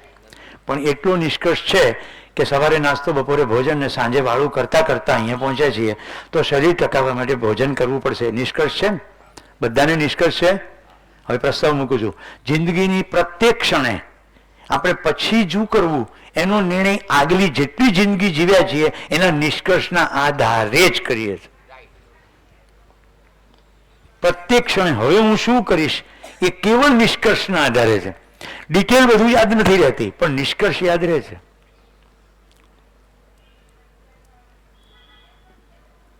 આમાં કોઈ પ્રશ્ન હોય તો કહો, કારણ કે હમણાં જન્માંતરની વાત કરવા જઈ રહ્યો છું. એક પણ નિર્ણય નિષ્કર્ષ વિનાનો નથી. હા, એવું બને કે મારો નિષ્કર્ષ ના હોય પણ મારા માતા પિતાનો નિષ્કર્ષ હોય, તો હું એવો નિષ્કર્ષ તો કરું જ છું કે મારા માતા પિતા કે એ બરાબર છે, એટલે પાછો થઈ ગયો મારો નિષ્કર્ષ. મારા માતા પિતા મારા માટે જે કરતા હશે, જે નિર્ણય લેતા હશે તે બરાબર જ હશે એવો નિષ્કર્ષ તો છે જ. એટલે નિષ્કર્ષ અંતર્ગત આગળની ગતિ થાય છે, પ્રત્યેક ક્ષણે ગતિ થાય છે, અને તદનુરૂપ જ નિષ્કર્ષને અનુરૂપ જ કાર્ય અને વ્યવહાર કરીએ છીએ. રમેશભાઈ આખી રાતની મુસાફરી કરીને અહીંયા સવારે પહોંચ્યા છે, તો નિષ્કર્ષ કાઢ્યો હશે સુરેશ માટે, જીવન વિજય શિબિર માટે, અને આગોતરો નિષ્કર્ષ કાઢ્યો છે આ સંસ્થા માટે. એ નિષ્કર્ષ કોઈક માહિતીના આધારે હોઈ શકે, કોઈ વાતચીતના આધારે હોઈ શકે, કોઈક નિષ્કર્ષ છે, નહીં તો આખી રાત કોઈ મુસાફરી કરે. આટલું બધું નકારાત્મક પત્રકારત્વ ચાલી રહ્યું છે.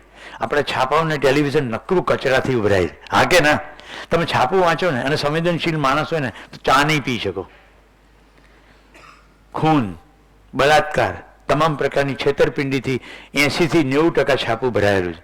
બાકીનું જે એવી સમાચારથી નથી ભરાયેલું એની તૈયારીનું ભરાયેલું છે. જેમ કે કોઈ મેચના સમાચાર હોય, આ હાર્યું ના જીત્યું, સટ્ટા, એ સરવાળે ત્યાં જ લઈ જનાર છે. એવા સ્થિતિમાં રમેશભાઈ એવી ગાંઠ વાળે, રાઈટ, આખા ગુજરાતમાં સૌથી મોટું નામ પોઝિટિવ પત્રકારત્વ, તો કેવું ધ્યાન ગયું છે કે મારી કલમ થકી આ સંસારમાં સુખ વધવું જોઈએ, સમાજનું સાચું ચિત્ર લોકો સમક્ષ આવવું જોઈએ. 1, 2 નહીં 10 પુસ્તકો લખ્યા છે. એના માટે દરેક એવું જીવતા માણસોની પાસે રમેશભાઈ પ્રવાસ કરીને જાય, એમને મળે, એમની વાત સાંભળે અને પછી સ્ટોરી લખે અને સંપર્ક પણ આપે. કેટલાને લાગે છે અદ્ભુત ઉમદા કામ છે? હવે તમે જુઓ, હાથ ઉપર રાખજો, તમારા બાળકોને પંચતંત્રની વાર્તા કહેવાની હવે જરૂર છે? કાગડો શિયાળ વાત કરતા હતા, કોઈ દર કરે વાત કાગડો શિયાળ? ના કરે. તો જીવતા માણસો જે રીતે જીવે છે, હવે રમેશભાઈના પુસ્તકો આજે આપણને ઉપલબ્ધ થવાના, એ પુસ્તકો તમે ઘરે લઈ જવાના અને વાત કહેવાના. તમારા બાળકનું સંસ્કારનું પિંડ તમે કર્મ કર્યું કે રમેશભાઈ કર્યું? રમેશભાઈ કર્યું ને વાર્તાનું કામ, તો તમે તો ખાલી પુસ્તક લીધું. હવે જુઓ કે રમેશભાઈના માતા પિતાએ એમને કેવા સંસ્કાર આપ્યા હશે કે પત્રકારો જ્યારે નોટો છાપવાના ધંધામાં છે ત્યારે રમેશભાઈ જિંદગી ઊભી કરવાના ધંધામાં છે.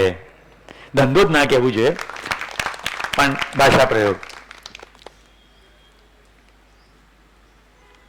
વિચાર કરો, એમના માતા પિતા એમને આવા સંસ્કારો આપી શકે એને માટે એ એમની જિંદગી દરમિયાન કેવા કેવા લોકોના સંપર્કથી એવા સંસ્કારિત થયા હશે કે એમણે દીકરાને આ રસ્તે લઈ જવામાં જે જરૂરી સંસ્કાર આપવાનું કામ કર્યું હશે. એમના પત્ની અનિતાબેન પરિણીને આવ્યા હશે, એમની કેવી સ્થિતિ હશે કે આવું કામ રમેશભાઈ ઉપાડે અને એમાં સહયોગ રહે. સમજાય છે?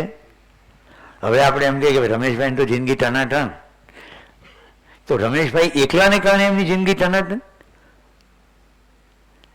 એમનો નિષ્કર્ષ, એમના માતા પિતાનો નિષ્કર્ષ, એમના સમાજનું એમની સાથેના વર્તનનો નિષ્કર્ષ, આમ આખા સમગ્રતાને કારણે સમગ્રતા ઉપર ઇમ્પેક્ટ છે. હા, દેખાય એવું કે અહીંયાથી આમ થઈ રહ્યું છે, તો આખા માનવ સમાજની અંદર ક્યાંક ક્યાંક આવા રમેશભાઈઓ કામ કરે છે અને ક્યાંક ક્યાંક ઓપનહાઇમર કામ કરે છે.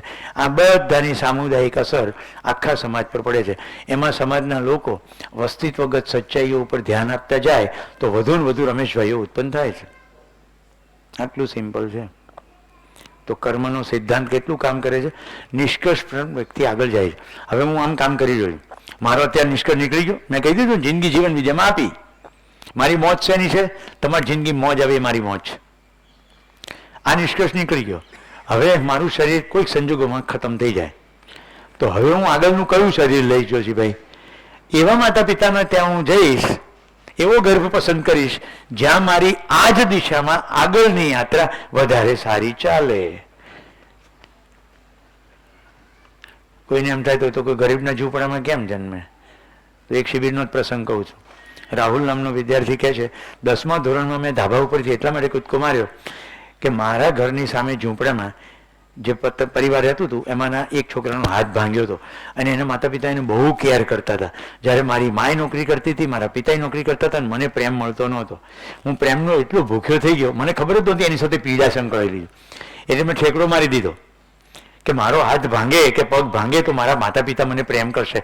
10મા ધોરણમાં 15 વર્ષની ઉંમરે આવો નિષ્કર્ષ નીકળી ગયો કે જો મને વાગે તો મારા માતા પિતા પ્રેમ કરે. તો આ શરીર યાત્રામાં કોઈનો નિષ્કર્ષ એવો નીકળી જાય કે મહેલમાં જન્મવું એમ કરતા તો ઝૂંપડામાં જન્મવું સારું. માતા પિતા સાથે સમય તો સારો જાય છે, તો પછી એ એવો જ પરિવાર પસંદ કરે કે જ્યાં ઝૂંપડું હોય. નિષ્કર્ષ ઉપર જ આગળની ગતિ છે. મેં તમારો પ્રસ્તાવ અહીંયા પૂરો કરું છું. તમારે તમારી જિંદગીમાં જોવું પડશે રોજે રોજ કે તમે પ્રત્યેક નિર્ણય નિષ્કર્ષને અનુરૂપ લો છો કે નહીં. તમારા દોસ્તારો એવા હશે, તમારી પ્રવૃત્તિ પણ એવી હશે જે તમારો નિષ્કર્ષ. મને એવું નિષ્કર્ષ નીકળી ગયો વર્ષો પહેલા કે વિચારનો પક્ષ મજબૂત તો જ થાય જો આપણે વાંચીએ. સિનેમાથી વિચારનો પક્ષ મજબૂત ના થાય, કારણ કે સિનેમા સતત ચાલ્યા કરે, આપણે એન્ટરટેઇન થઈએ. પુસ્તકના કેસમાં વાંચતા વાંચતા ઊભા રહી શકીએ, બંધ કરીને વિચાર કરી શકીએ. તો ગઈકાલે બ્રશ કરવા જતા પહેલા જ્યાં પુસ્તકનો થપ્પી છે મારા રૂમમાં, ત્યાં મેં વિમલા ઠક્કરનું પુસ્તક જોયું, કર્મયોગનું વિજ્ઞાન. સૂતા પહેલા અડધું વાંચી નાખ્યું. અહીંયા સાથે લઈ આવ્યો છું, રિસેસમાં હું અડધું વાંચીશ. નાનકડી ચોપડી જ છે. નિષ્કર્ષ બાકી કાલે એટલો સરસ થાકઈ લાગ્યો તો કાલે હું વહેલો સુઈ ગયો. પણ નિષ્કર્ષ થાકના સંદર્ભમાં ના, આ તો થાક ઉતારનારું છે, ઊંઘી જવું છે, પણ આ તો વાંચવું પડે. વિમલા તાઈને મળ્યો, તાઈને પ્રશ્ન પૂછ્યો, તમે કૃષ્ણમૂર્તિ સાથે આટલો સમય ગાળ્યો, વિનોબાજી સાથે આટલો સમય ગાળ્યો, તમારા શરીરમાં આટલા રોગો. તાઈ શું બોલે ખબર? ભાઈ, શરીરના નિયમોનો આદર કર્યો નહીં, ટાઢ તડકો પોષણ કશું જોયું નહીં, પોતાની પ્રવૃત્તિમાં વર્ષો રખડ્યા, હવે પાઘડીનો વળ છેડે. જે શરીરને જે સમયે જેટલી કાળજી કરવાની હતી નહીં કરી, એટલે આવું થાય. એટલી સ્વસ્થતાથી એમણે જવાબ આવ્યો અને આપણને જિંદગીમાં એ દિવસથી બત્તી થઈ ગઈ. શરીરને તમે જેમ સાચવો કે રાખો એ પ્રમાણે શરીર એના નિયમ પ્રમાણે વર્તે. ગમે એટલો માણસ ભલો હોય એને રોગ થાય, એને શરીરનું ધ્યાન નહીં રાખ્યું. ભલો માણસ પાણીમાં કૂદકો મારે ને તો કોઈ કર્મના ફળ એને બચાવે નહીં. આખી જિંદગી સારા કર્મો કર્યા હોય પણ કુશળતા ના હોય તરવાની તો ડૂબી જ જાય. આ ખ્યાલ આવે છે? આ જેટલા પણ કર્મના સિદ્ધાંતના ઉપદેશકો છે ને એને તમારે એવું કહેવું કે તમે તો સારા કામ કર્યા છે ને ઉપદેશ આપો છો તો ધાબા ઉપરથી કૂદકો મારો, જોઈએ શું ફળ મળે. એવું કોઈ નહીં કરે. થિયરી એક છે ને જીવવું બીજી વસ્તુ છે. કોઈ પણ પુસ્તકના આધારે કશું પણ જીવન વિદ્યામાં એટલા માટે જ કહેવામાં નથી આવતું. પ્રસ્તાવ છે, તમે જાતે તપાસો તમને કેમ લાગે. તો હવે કોઈ એમ કે ભલું કરો તો ભલું થશે, તો ખબર પડે છે ને ભલું કેવી રીતે થશે. હું ભલું કરું તો સમગ્ર માનવ જાતનું ભલું થવાની દિશામાં મેં એક સ્ટેપ લીધું, એમાં હું એક છું. મારું હમણાં ભલું થશે એમ નહીં. તો જીવન વિદ્યાનું સૂત્ર બોલું છું, સર્વ શુભ મેં સ્વશુભ સમાયા હુआ है. સર્વ શુભ મેં સ્વશુભ સમાયા હુआ, એટલે સમાયેલું જ છે, હમણાં જ થશે એવું નહીં. અને કેવી રીતે થશે એ પણ મારા પ્રમાણે નહીં. થઈ ગયું. સર્વ શુભ મેં સ્વશુભ સમાયા હુआ है. બોલો ને બેટા, કઈ પ્રશ્ન? ખુશી કેવી થઈ રહી છે કહો. ખુશી કેવી થઈ રહી છે કહો. મેં 10મા ધોરણનું કીધું, તમે 10મામાં જ ભણો જ ને, તો 10મા ધોરણમાં કોઈકને આવો નિષ્કર્ષ હોય અને 10મા ધોરણમાં કોઈને આવો નિષ્કર્ષ હોય કે એકાગ્રતા પૂર્વક આખું સમજવું. પ્રશ્નો મેં બધા પૂરા કર્યા. અહીંયા પાછા આવી જઈએ. અવસ્થાઓનું બધાને સમજણ પડી ગઈ હશે. હવે તમે ચામાં જાઓ એ પહેલાં ગઈકાલે ધર્મનો પ્રશ્ન આવ્યો હતો એટલે ધીમે રહીને ધર્મને ટચ કરી દઉં છું. પદાર્થ અવસ્થાને કદી નાશ કરી શકાશે નહીં. જેને જેનાથી અલગ ના કરી શકાય તે એનો ધર્મ છે. તો પદાર્થ અવસ્થા હંમેશ માટે છે ને છે, રૂપાંતરિત થયા કરે.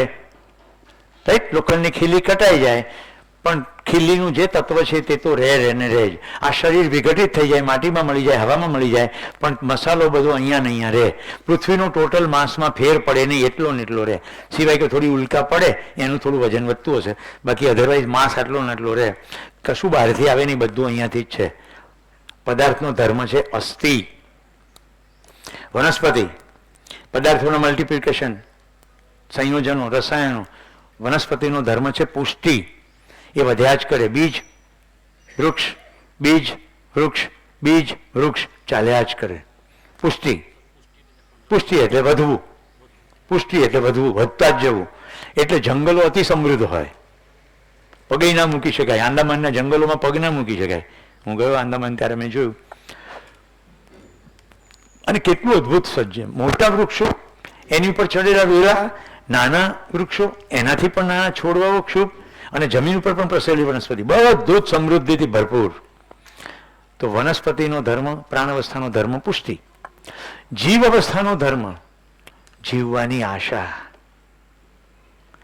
આહાર, નિદ્રા, ભય અને પ્રજનન, 4 પ્રવૃત્તિ થકી શરીર ચાલતું રહે, શરીર ટકી રહે, શરીરનું રક્ષણ થયા કરી. એટલી જ પ્રવૃત્તિ જીવ અવસ્થામાં, બીજી કોઈ પ્રવૃત્તિ નહીં. ગાય ખાય, ઊંઘી જાય, ખાય, ઊંઘી જાય, અને બીજી ગાય થયા કરે, એવી પ્રજ્ઞાની પ્રવૃત્તિ. બસ, ધેટ્સ ઇટ. આનાથી વધારે કોઈ એજન્ડા નહીં. જીવ અવસ્થાનો ધર્મ જીવવાની આશા. જ્ઞાન અવસ્થા માનવનો ધર્મ. ક્યાં ગયા ધર્મવાળા, પ્રશ્નવાળા ભાઈ? માનવનો ધર્મ સુખપૂર્વક જીવવાની આશા. માનવ સુખધર્મી છે, સુખપૂર્વક જીવવાની આશા. આ માનવ ધર્મ. બોલો, અલગ કરી શકાશે? પ્રસ્તાવ. તમે જે કંઈ કરો છો તે કેવળ અને કેવળ સુખ માટે જ કરો છો. સુખ મળે કે ના મળે એનો આધાર તમે નિયમ અંતર્ગત કરો છો તો સુખ, નિયમ અંતર્ગત નથી કરતા તો દુઃખ. એના માટે નિયમ જાણવો પડે. હમણાં તમે ચા પીશો, પેશાબ પાણીએ જશો, એ પણ સુખી થવા માટે જ કરો છો. ચા નથી પીતા તોય સુખી થવા માટે કરો. કાં તમે માન્યું છે કાં તમે જાણ્યું છે.